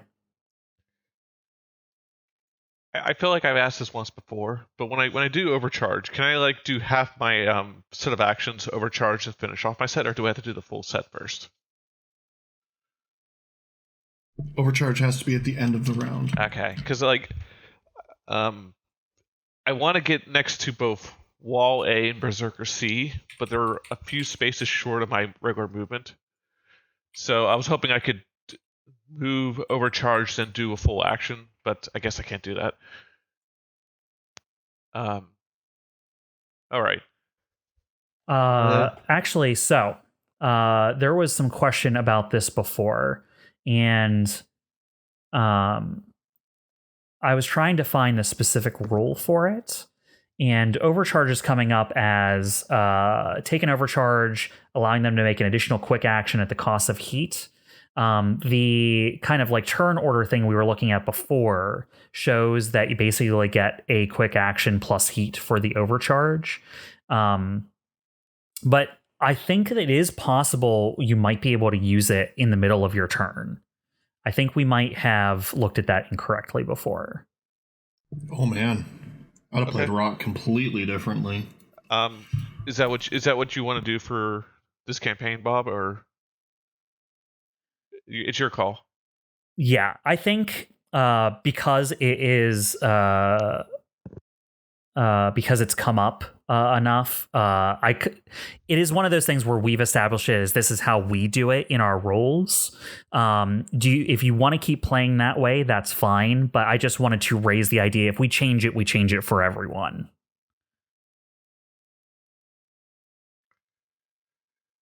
I mean, I personally have no problem. I don't care either way. I'm fine with it, but it directly benefits me, so That's fine. Okay, so then what we are going to do is from now on, overcharge we are going to play with as you can take it in the middle of your turn. It does not add to another action, so you can't use it to full action, though, afterwards, right? No, it gives you a quick action. Mm-hmm. Okay. Then what I'm going to do is Chimera is going to move to here. Move toward Wall A and Berserker C. Yep. And then it's going to boost the remainder of the distance, so it's straight into their face. That was what I was going to use the overcharge for, so I still have my full action at this point. All right, so you overcharge and take some heat. Yep, let me do that right now. +1 heat. So, yeah, I'll figure out the rest later. And then I'm going to full action my drill on Berserker C since it has lock on. So I'll get 1 accuracy plus the... I also get a second accuracy because it's my first melee attack of the round. So set that up and combat drill. 9. Wow, my God, these rolls today. 9 on Berserker C. A 9 will hit. Excellent. It will do 12 armor piercing. And then, all right, as part of Executioner, which is a talent I picked up. Jammed is not one of the conditions that override Stampede defense, so it will still have resistance to this. What's Stampede defense? Resistance to all damage. Resistance. Well, I don't like that. Okay, well, still damage. Mm-hmm. And then I picked up Executioner, which is when you hit with a heavy or super heavy melee weapon, you may make an additional melee attack with the same weapon as a free action to a different character as long as they're within range. Which coincidentally, Wall A is within range. What a coincidence! You didn't plan that. No, what a coincidence. So there is no accuracy on this roll. I do get to attack though, so 21. Yeah, it does 16 damage. Reroll. Remember, crit. You reroll your dice and take the higher of the two. So reroll your 3d6 from your normal attack. Yep, sure. Thank you for reminding me. 13. So 19 damage then. 13 would be better, so you would take the 13. Yep. So 13 plus 6 for 19 total. I like that. Let's see here. Says Wall A. Oh, and I guess I get 2 Blade Master dice. I didn't even realize. Yeah, every time I make a melee attack, I get a dice. All right, cool. So this is armor piercing, correct? Yes, it is. All right, so you structured it. Hey, yeah. I like that. All right, let me roll D6 here. A5, glancing blow. Emergency systems kick in and stabilize the mech. However, it is impaired until the end of its next turn. Perfect. That means the 2 mechs got disabled. Yeah, Yeah, that's me, I think. All right, Chimera. That will go back to the other side now. First, we are going to activate that Berserker C here. It is currently jammed. Jammed. Now, what does your thing say when it gives it the jammed comment? Does it have extra rules for it? Like when it ends or anything? Yeah, I think it ends at the end of its turn. So jammed until the end of their next turn. Okay, jammed until the end of their next turn. So after this turn, he'll be unjammed. I posted jammed in the Roll20 chat. Yeah, I have the readout on the condition on my ComCon too. Oh, that reminds me. Berserker C, I spent the lock on. Ah, yes. Lock on has been used. Boop.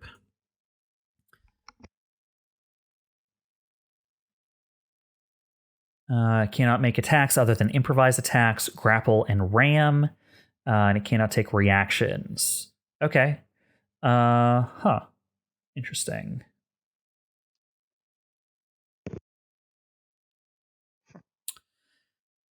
It is COMET that did that to it, right? Yes, sir. Hey, KESTRAL, things can go through the shimmery wall, right?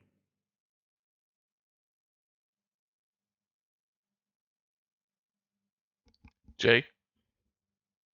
Oh, sorry. Yes. It doesn't stop anything from going through. They just can't end their space in it. All right.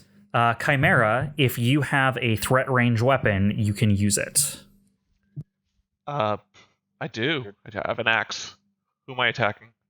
Berserker C, who just charged through the wall to be in there with COMET. Yeah, I'm definitely going to do the thing. So let me roll the dice for does that. your drill not have a threat range? That's weird. Oh, it's super heavy. It's super heavy. That's the problem. Yeah. Okay. So just a regular dice roll. No accuracy. 4. Wow, 4 will miss. It was too fast to be caught by your axe. I was too busy with wall A to notice. Yeah, you were in the middle of sinking your drill into wall A for you to get any good accuracy on splashing at the Berserker. All right, that is Berserker C. Now let's go to our other Berserker who hasn't been activated yet. It is going to move and boost. Now, Jay, the setup of your walls leaves a little bit of confusion as to where people can stand. I have no idea how to put it up on a hex, to be completely honest with you. Should I try to put it in the middle? That is a good question, because it follows you, right? So you would be in the middle of the hexes you traveled through, I believe. Yeah. I mean, here, let me... So, like, I started here, I meant to go here, and then here like that. Yeah, that makes sense. So... And then technically it goes up, but whatever. Yes. I'm just going to do a little... Yeah. There, how about that? And then... Okay. That makes sense. That better? Yes. Yeah, that is helpful. Because now I know what the Berserker is doing.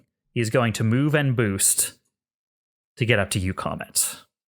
Okay. What is the rules for attacking through the barrier, Jay? You can attack through it. COMET has a resistance to energy and hard cover. Hard cover. Got you. You don't get cover from adjacent enemies, though, doing melee attacks, right? That's just the way cover works, I think. Works. Yeah. I actually have the cover page up.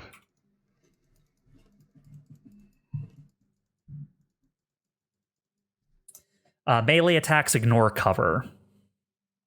It's in the rules for melee attack. Okay. It's not mentioned in the cover page at all. Gotcha. All right, so Berserker B is going to charge up to you, COMET. And it is going to bring the chain axe down on top of you.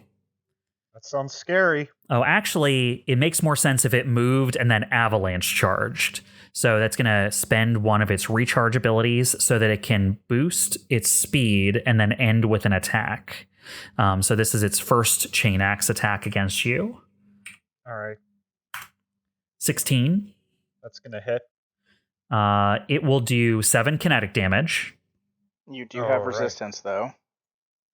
I do 'Cause have it's attacking through a wall. I thought it was energy resistance. To energy damage. Oh, okay. Okay. So 7 damage. Takes me down to 4 HP. All right, and then it is going to actually swing its chain axe at you. That was just its warm up. That was its avalanche charge. Now it's actually using its chain axe. You caught on to it, unfortunately for it. The first chain axe hits you squarely, but the second attack is a measly 2, which you are able to evade quite handily. All right, so the goblin has this reaction called reactive code. Whenever someone attacks me, I can take a quick tech option against the attacker as a reaction. Okay. So I'm going to do that now and do another invasion on him. So let's roll that up. Tech attack.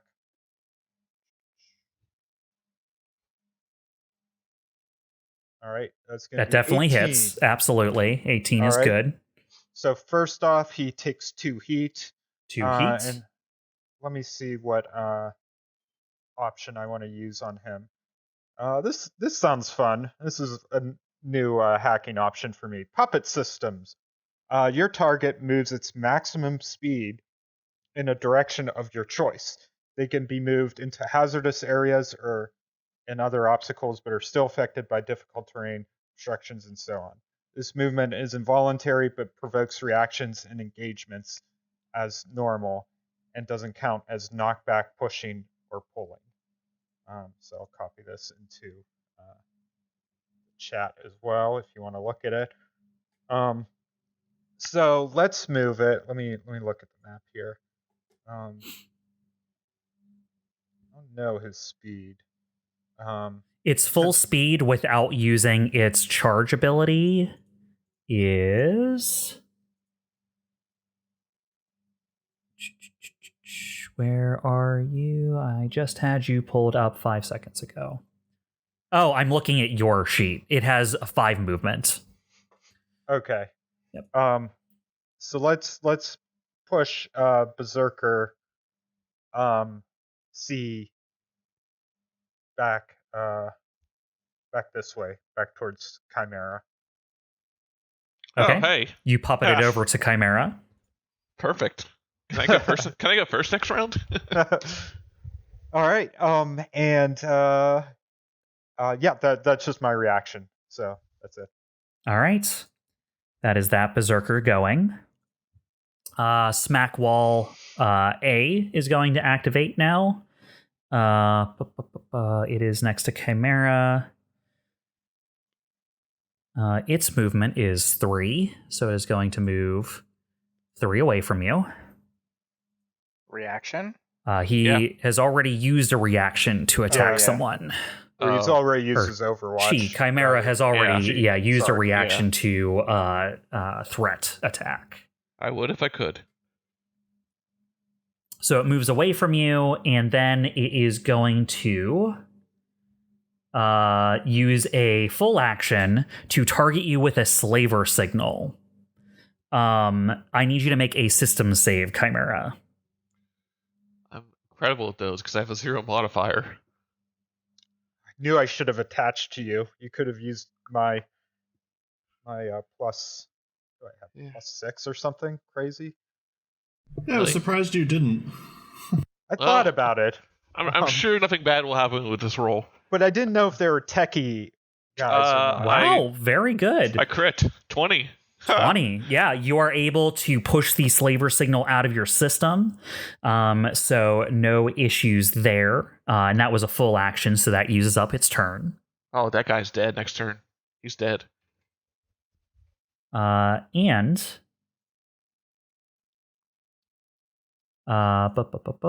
he is now going to take his second activation this round. Roll for recharge.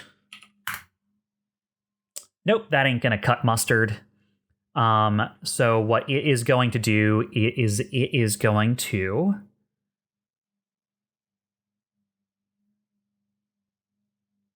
First, attack Chimera with its light laser.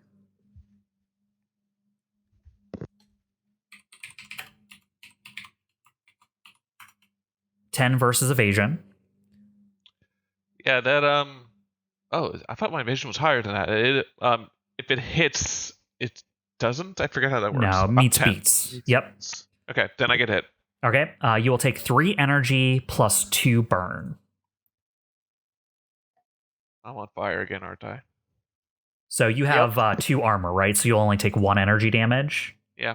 But you'll take another 2 damage from the burn, and you'll get 2 burn stack. Okay. Frick, I forget where burn is on the ComCon thing. Oh, for me, it's on the upper right How of do your you sheet. forget that? You're the most burned person. You should know better than any of us. I don't like to admit it. And after it shoots you, wall A, you hear a signal going out from it. All of you in the cave here hear a signal going out from wall A locally. It is a distress signal and a call for help. As it activates, Orion, since you're in sight of the giant cylinder, you can see the light at the center of the cylinder starts to pulse. That could only be good things. Can only be good things. And then that is its last turn. That is the end of round 1. Beginning of round 2. It is over to your guys' side. Okay.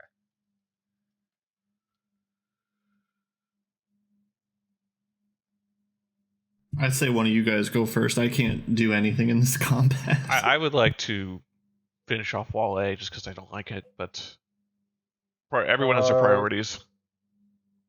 Yeah, you could go for it. Okay. I guess I'd set up a reaction when I leave Berserker B, though. I mean, if you want, I could. No, I'm good. Never mind. Don't worry about it. Doesn't the first attack against you miss? Yeah, Skirmisher does that. That's why I said never mind. Yeah. All right. So I'm going to. Chimera is going to move away from Berserker B and rush wall A. Okay. It does take the threat, and it misses. It totally misses because Skirmisher. And then, I'm just going to bring down the drill on it. So parry, deflect. Yeah, none of that really applies here. Okay, so I get 1 accuracy for his first attack. And, combat drill. 23. I just realized something. This creature has, this mech has immunity to impaired and slowed and can't be critically hit. Oh, okay. How do you want to handle that then? We'll just move forward, but I just realized with this attack, this would be a crit. You're stuck with whatever damage you rolled. Okay. 17? It's still 17. Mm-hmm. How's that look for it?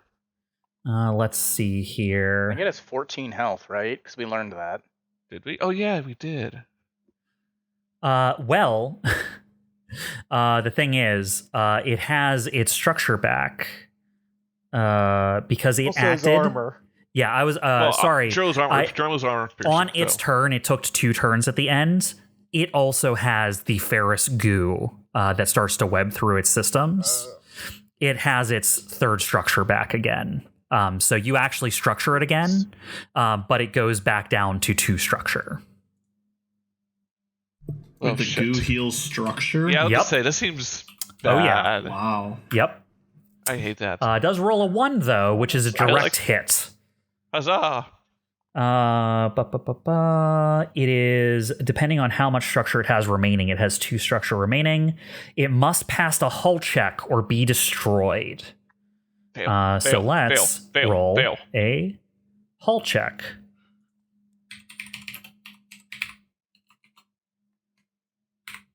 I would imagine a wall has a good... It fails. Maybe not. It fails.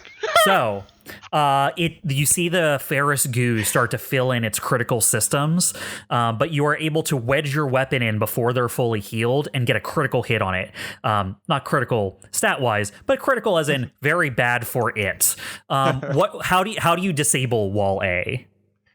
I keep drilling. It's trying to heal itself with the goo. I don't stop. You just drill right all the way through it to the ground, basically. No. Chimera has a fever that can only be cured with more drilling. All right. Like you see the spots where it's trying to fill in, and you're like, no, and you start drilling in that area. Like there's like black glue splattering onto the mech. Yes, actually, there is ferrous goo splattering back onto you while this is happening. Yeah. It doesn't do anything other than flavor, but it looks badass. Yeah, you have drilled A to the ground. It is destroyed. Excellent. I do need the roll on the burn, though, right? You do need to roll on the burn, and something else happens. Of course. Where is it? Boo. This ain't gonna be good for anyone.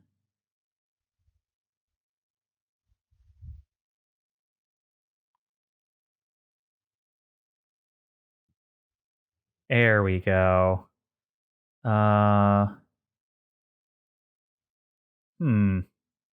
Hey, where's the rules for exploding again? Oh. Reactor meltdown. Okay. Here we go. Chimera, as you drill through it, you notice very specifically the black goo, as soon as the mech it is attached to disables, superheats and starts to burn like thermite, and then explodes out against everything adjacent to it. Does this technically count as a melee attack? No. This is a range attack? No. It is a reactor meltdown.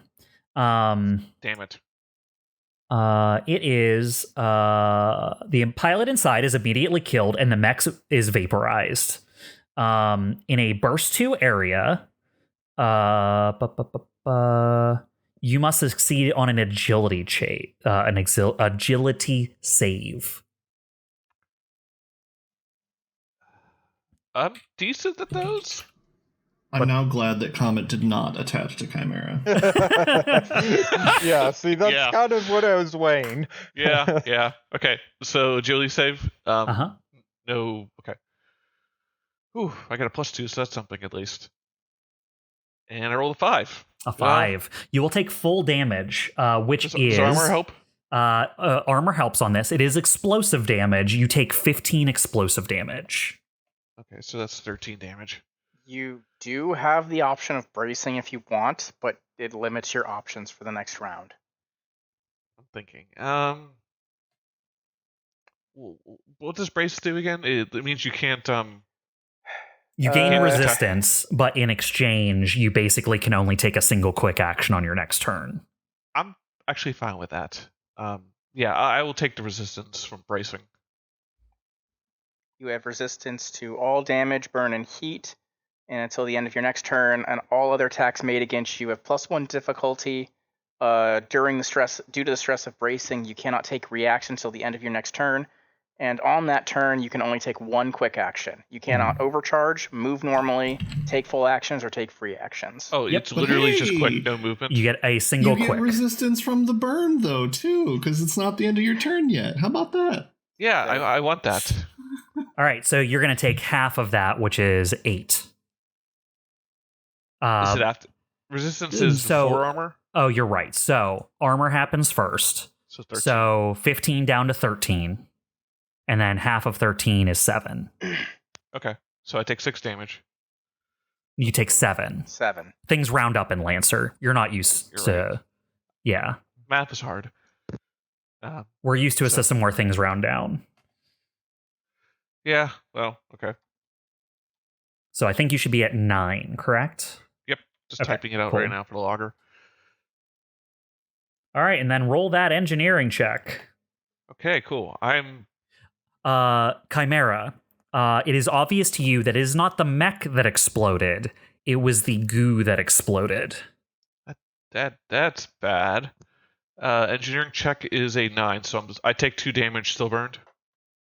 You have resistance because of your brace, so you will only take 1 damage from that, and you will still have burn 2. Okay.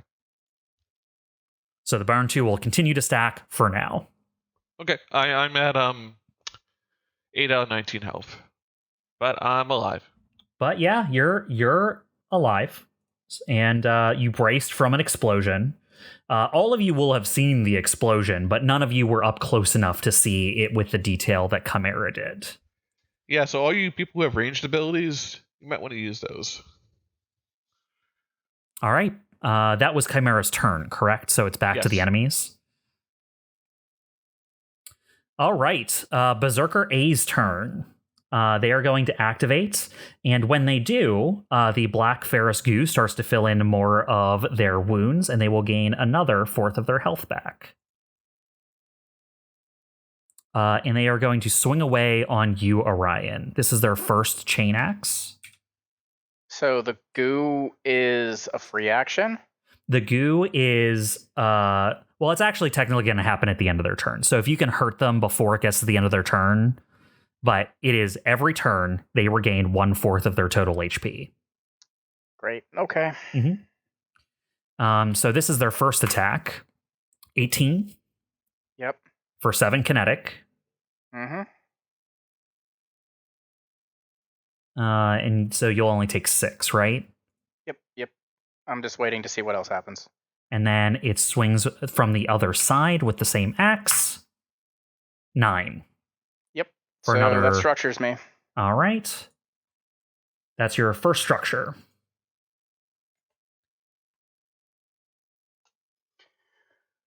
All right. 6. 6. That's good. So you get a glancing blow. You are impaired until the end of your next turn. Cool. And that is all it has to do. It just swings away on you out of terrible aggression, and the regenerator kicks in to restore some of its injury. Back to your side. Mind if I go? Go for it. Sure. Yeah, do it. With engagement, I can still move while engaged with them as long as I don't leave the engagement, correct? No. Because it only triggers the op. Nope, it's different. It is while you're engaged with an enemy, when you start movement while engaged, the attack happens. I was just double checking because on the... Okay, never mind. Yeah, starting a movement while engaged is what triggers the attack in this. Okay, then question number 2. If I am in this square, would that be considered within... Within the shield? Yes. Yeah. Okay. All right. So, yeah, if you take 1 step closer around the side of Berserker, you can get on the same side of the barrier as it. Yep. All right. So, we are going to do a barrage, but we're going to do a double cannon barrage. So, the thing is, my ZF Solid Core always has at least 1 charge, no matter what, so I can always fire it. And because it's a cannon, whenever it fires, I can always move 1 space in any direction. So I am going to start the barrage by firing my solid core, because it is I forget what the term is. It's ordnance. It has to be fired before anything. So I'm going to fire the ZF solid core and then move 1 space into the barrier. So the thing is, before that even happens, you're adjacent to it. I'm aware. That gives difficulty on the shot. Well, no. Before rolling an attack with a cannon, all characters adjacent to you must succeed on a hull save or be knocked back by a space. Oh, yeah, that's true. You might push it as well. All right, so... I mean, either way, I'm going to move this direction, but if I did, I'm going to push it back here. Okay. Push it straight back. So it has to make a hull save. Save target 13. 13, okay. That is Berserker 1. It was a hull save, right? Yeah. 8. Cool. So it is pushed back, correct?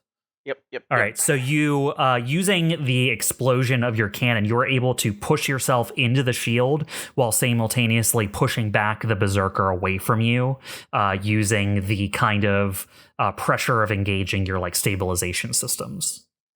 Yep. And then the solid core fires. So at 1 charge, it's a 1d6 with range of 4. We'll see what happens if it hits. I rolled an 8. An 8 hits its evasion. So, first attack, since I hit, the target will take 2 heat and an additional 1d6 damage. So that'll be 9 total before resistance and armor and everything. What does the extra damage come from? That comes from Nuclear Cavalier. Since I started the turn in the danger zone, the first attack roll grants 2 heat and an additional 1d6 energy damage. I haven't even been seeing your heat go up. What heat are you at right now? I am at 5. Okay. Yeah, I didn't have that on my side. Yeah, 3 from the Andromeda laser heavy rifles pattern and laser stuff. rifle. Yep. 1 from the soul pattern laser rifle and 1 from overheat. So Gotcha. that starts at 5. Okie dokie. So 9 total, you say? Yep. And 2 heat for whatever. Definitely got 2 heat. It does still have resistance to all damage. Mm-hmm. And 1 armor. So that, you said 9 total? Yep. So down to 8, down to 4, right? Yep. All right, it takes 4 damage. And then I am going to fire on it with my heavy pattern laser rifle. Gotcha. And because I started this turn in the danger zone, my deep well heat sink kicks in and I have resistance to heat for this turn. Okay. So I will actually take less heat than normal. So we are going to see.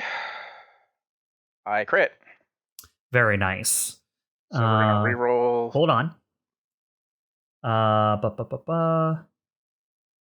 Allied characters within the affected area gain immunity to impaired. Oh, no, it is only Wall B that has immunity to critical hits, I believe.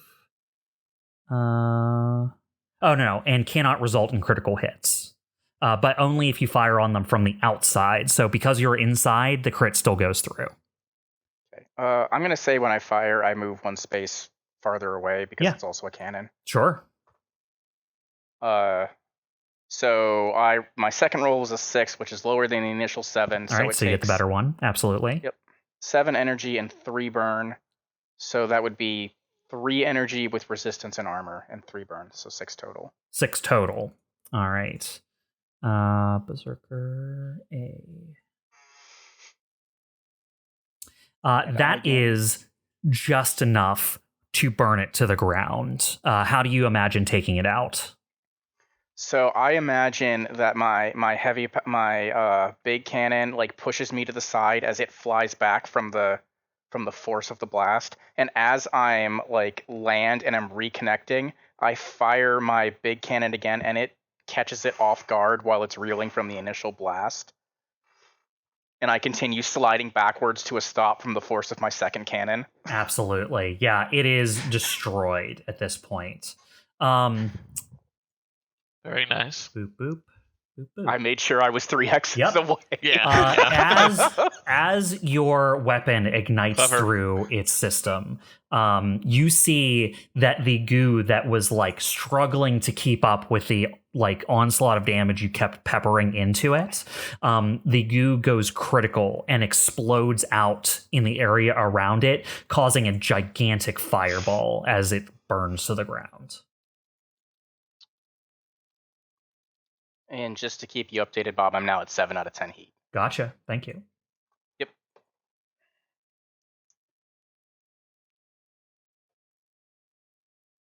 All right. So that is Orion's turn. It is back to their side. I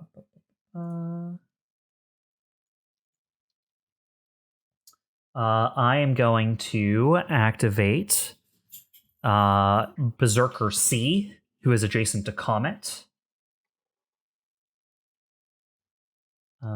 It hasn't used that. Okay, cool. Comet. It is going to swing away at you, the small fly it sees you as. Okay.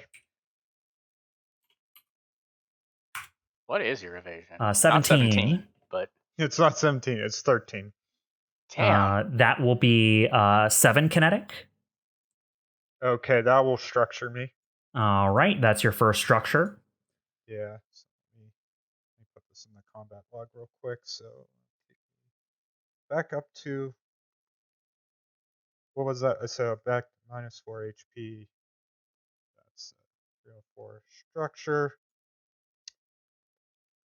Okay, so let's see what I get. I like Roll it doing up. this in CompCon, so I'll roll it there. I rolled a 6, so a glancing blow. I'm sure you did. I promise. All I'll right. send you the screenshot. No Screenshot worries. Reaction tech attack, I guess. Screenshot or it didn't happen. But Comet, hold you are on. impaired. Hold on, cascade alert. So let's roll that.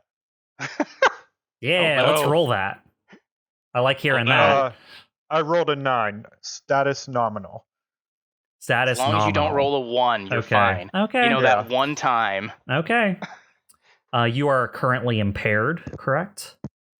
Okay, yes. All right. What does impaired do to me again? It's like a difficulty to all your stuff. Okay. Attack, save, Gotcha. skill checks. All right, and then it's going to come down again with the axe one more time.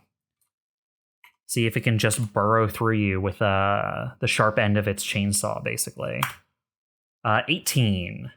Jeez Louise. Okay. I realized yeah, the first one should have been an 18 as well. I somehow put plus apostrophe instead of +1. Gotcha. Yeah, I see it. So yeah, that's gonna hit again. All right, that is going to be another 7 kinetic. Okay, another 7 kinetic. So that'll take me down to 4 HP. And I'm going to use my reactive code again. Okay. Reaction. Let's do, what do I want to do on him?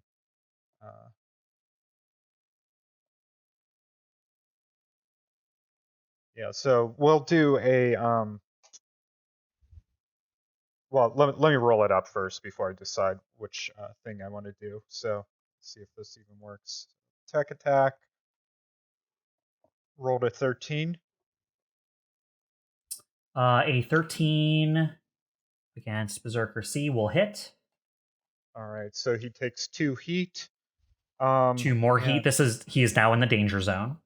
Nice. And I'm going to do, I think I'm going to do puppet systems on him as well.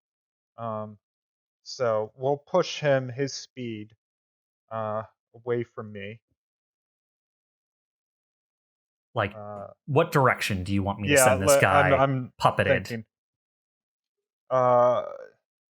against the wall. No, send him like this way. All right, you send him up and away from you towards the sphere where Orion and Wolpe are facing off with each other, more towards the giant unknown device. Yep. This is just a question, but since KESTRAL was flying above him, would he get a reaction from that? Too far above. Okay. Yeah, if I was I was just closer, I would curious. have. I should have. The whole time I've been thinking if I was 3, I could within range 3. All right, is that your full reaction comment? That is. All right. One thing, Bob, I forgot to roll for my burn because I'm currently on fire. Want me to do that now? Yes, please. Okay, so that's engineering, and in the Sherman, I get accuracy on these engineering rolls. So we will see 12. 12. You lose your burn.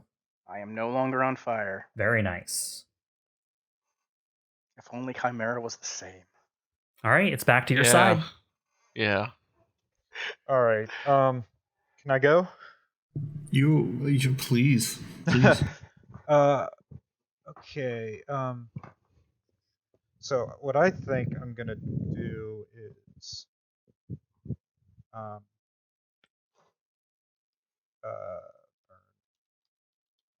Yeah, so I'm kind of curious about this thing I got from Hacker3 called The Last Argument of Kings. So make a tech attack against a target, then sensors in line of sight. On a success, you implant a virus. They immediately take burn equal to their current heat. This action causes your target to overheat. It resolves before they reset their heat cap. I know this guy has, 6 heat? He's at Berserker 4. C? You Oh, did 4? you did 2 and then 2 again. Oh, okay. Maybe it's not worth it, unless he has. I thought he had 6 heat. Okay. All you know is that he is in the danger zone. So Right. he is over half of whatever his heat is. Right. Okay. I'm going to do a lock on Berserker C. And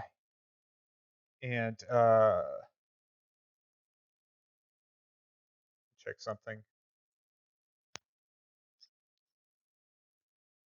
Lock on Berserker C and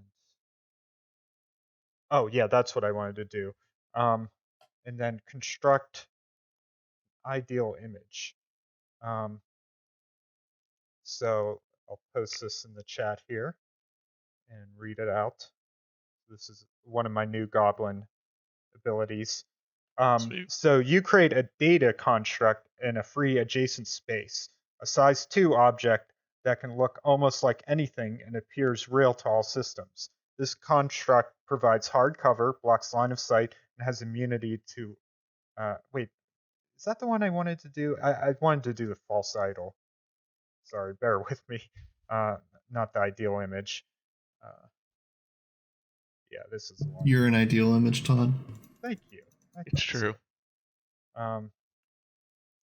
Okay, so the ideal image, wall of text in chat right now. Okay, choose a free space within sensors and a target, either yourself or an allied character within sensors. You create a false idol, an illusory decoy of your target in the chosen space. Before attempting to take any hostile actions against your target, characters with line of sight to the false idol must make a system save. On a failure, they don't lose action, but cannot target the original character and believe the false idol is real instead until the end of their next turn. False idol is the same size as your target, can benefit from cover, has evasion 10, a defense 10, and 1 HP. It disappears if it takes heat or damage, or at the end of the scene. So I want to create a false idol right here, so it still benefits from the cover from KESTRAL's thing. You have to tell me of what. Oh, it's of me. So it just looks like for the false idol, it just looks like your target. It's just a decoy replication of that target. Okay, so you put your shadow there. Yeah. And that's it for me. Since I didn't move, I get another lock on. I'm going to put a lock on Berserker B. Gotcha. All right, cool.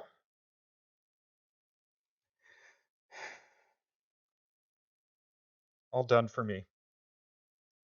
All right, sounds good. That is COMET done. Now we are going to activate Berserker B, who does see the false idol. So if it wants to attack you, it has to make a system save to see if it knows which one of you is real. Right. All right. I love how this false idol is higher evasion than me. Yep. So it is going to be system save. It is a berserker. It gets -2. Do you want to hear what my evasion is, Jeremy? I would. Is it higher than Todd's? Yes. Okay. Hey, COMET. It succeeds, so it knows which you is real. Damn him. It's going to run up on you using... Oh, does it have the... I need to roll for recharge. Hold on. It does not recharge, so it's just going to move at you normally. Okay. And is going to attempt to hit you with its chain axe. Okay. How about a bad roll for once? 15. That's not bad enough. That hits. All right, for 7 kinetic. All right, I structure again. Oh my. I am not very tanky. Yeah, but he's also not missed you a single time with your evasion of 13. I know. It is crazy. rolled very well. All right, 2 rolls. System trauma is what I get. So Put it that way, that roll wouldn't have hit me. Yeah, just do something. Jeez. You need to roll another d6. I didn't realize Comet was going to be alone here against 2 of them. Otherwise, I would not be in the air. But I need you to roll another d6 for system trauma. I did. I rolled. Yeah. Okay. So I rolled a 3 and a 2. Was all weapons on one mount of your choice are destroyed. Okay. And let's quickly do my cascade. Yeah. Okay, I rolled a 5. I'm still good. So let me see. I already lost my manipulators. Now it is all weapons on one mount are destroyed. I lose my flex mount. You lose my autopod, which I haven't been using. Okay. Anyway. Autopod destroyed. All right. All right. That is the Berserker's turn. Is it hurt? No, it is fine. Okay.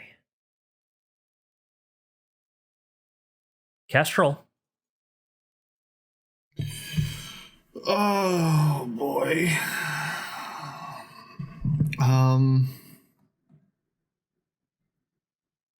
The walls have 2 armor, right?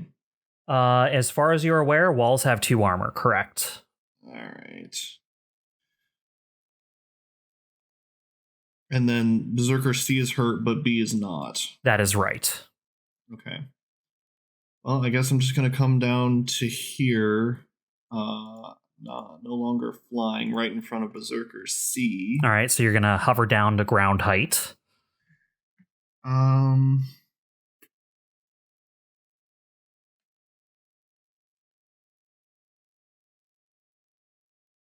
Sorry, I'm just checking my stuff real quick to see what I want to do. I don't have a lot of great options against these guys, so I guess I'm just gonna... I'll just barrage. All right, sounds good. Well, wait, hold on. I move here. No, I'm gonna do this instead. I'm gonna move here and use one of my quick actions to activate my stun crown. So I'm in between C and B. Yep. I expend a charge to create a burst 3 flash of light. All hostile creatures within the effective area line of sight must succeed on an agility save, please. All right, that will be both of them. So let me roll that up for you. Agility for the Berserkers. Okay. All right, so this is going to be for Berserker B, rolls an 18. Mm-hmm. Berserker C, rolls a 19. Gosh dang it.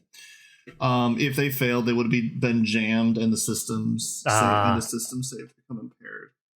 Wait, they also need to do a system save. Oh, so, did they do both even if they don't fail the first one? So you must succeed on an agility save or become jammed, and a system save or become impaired. Cool. All right, let me roll a system save for both of them. 1, 2, and then their systems is much worse. Okay, so... for B, that's a 12. And C, that's a 2. It's my save target, right? Yes. They need to hit. Okay, they both fail. Mine's 14. Nice. All right. So they're impaired. Both are impaired until the end of their next turn. Yes, that's right. And then I need to find B. Where's B? There's B. Impaired. Gotcha. That's a lot of difficulty. Yeah, that helps. All right, and then I will.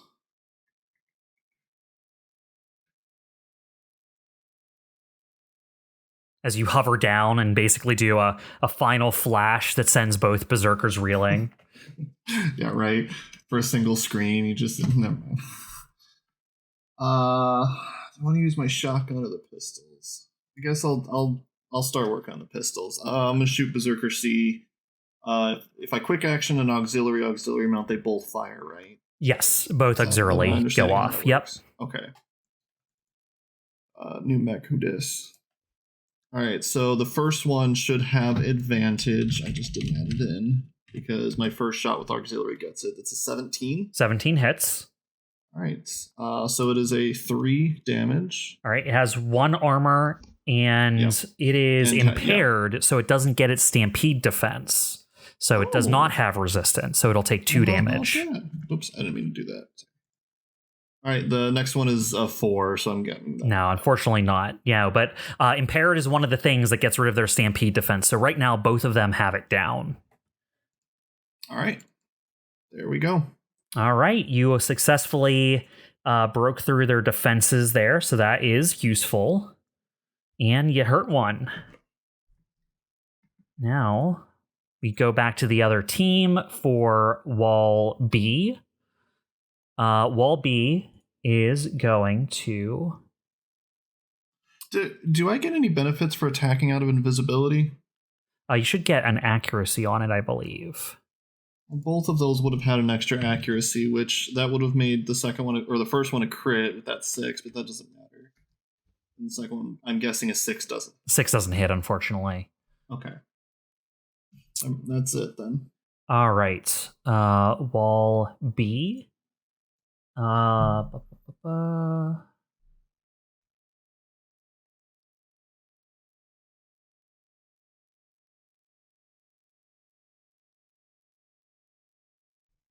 Okay. Wall B is going to fire at you, Orion, with its light laser. Mm-hmm.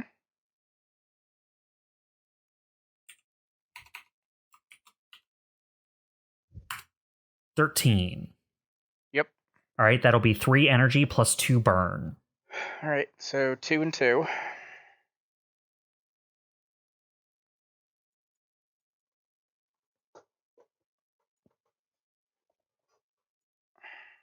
All right, so it hits Orion, and then because it has lost the protection from the Berserker, it is going to... Well, it can't drop the regenerative defensive net. Does it hurt? No.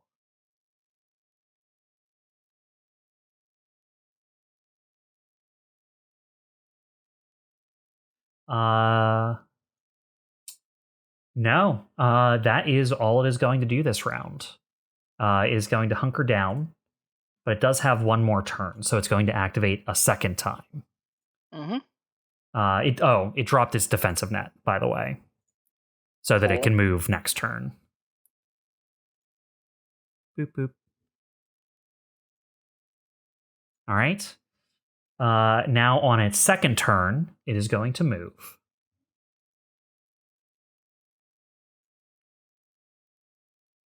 And then it is going to redeploy its defensive net in a new location. And that is its full action. Cool. All right. That is the end of the next round. As the round ends, the response to the distress call comes in. As you see 8 additional blips appear on your radars. Oh, I hate that. Yeah, no, there's no way. Oh, well. As a bunch of light fighters start flying down the central causeways directed at your location. And we are going to call the episode there. You are surrounded by smack grunts, and they have called in reinforcements, while whatever giant mysterious cylinder they have placed underground here continues to pulse away.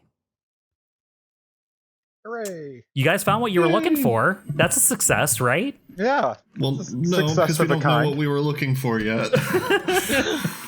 I call it a great success. I call it a mixed success because we haven't escaped yet. That's important. Okay, so If we part of your survive. criteria for success is returning alive with that information. Yes. There's some high I see. standards. I didn't think you were interested in that. Okay, I'll remember to think of that next time. Your actions Good, did not good. indicate you're interested in returning alive. All right, well, we will pick up at the beginning of the next round in the next session and see how you guys deal with this smack onslaught. All right. All right, we'll see you guys later. Bye-bye. See ya. Yep. So, Bye.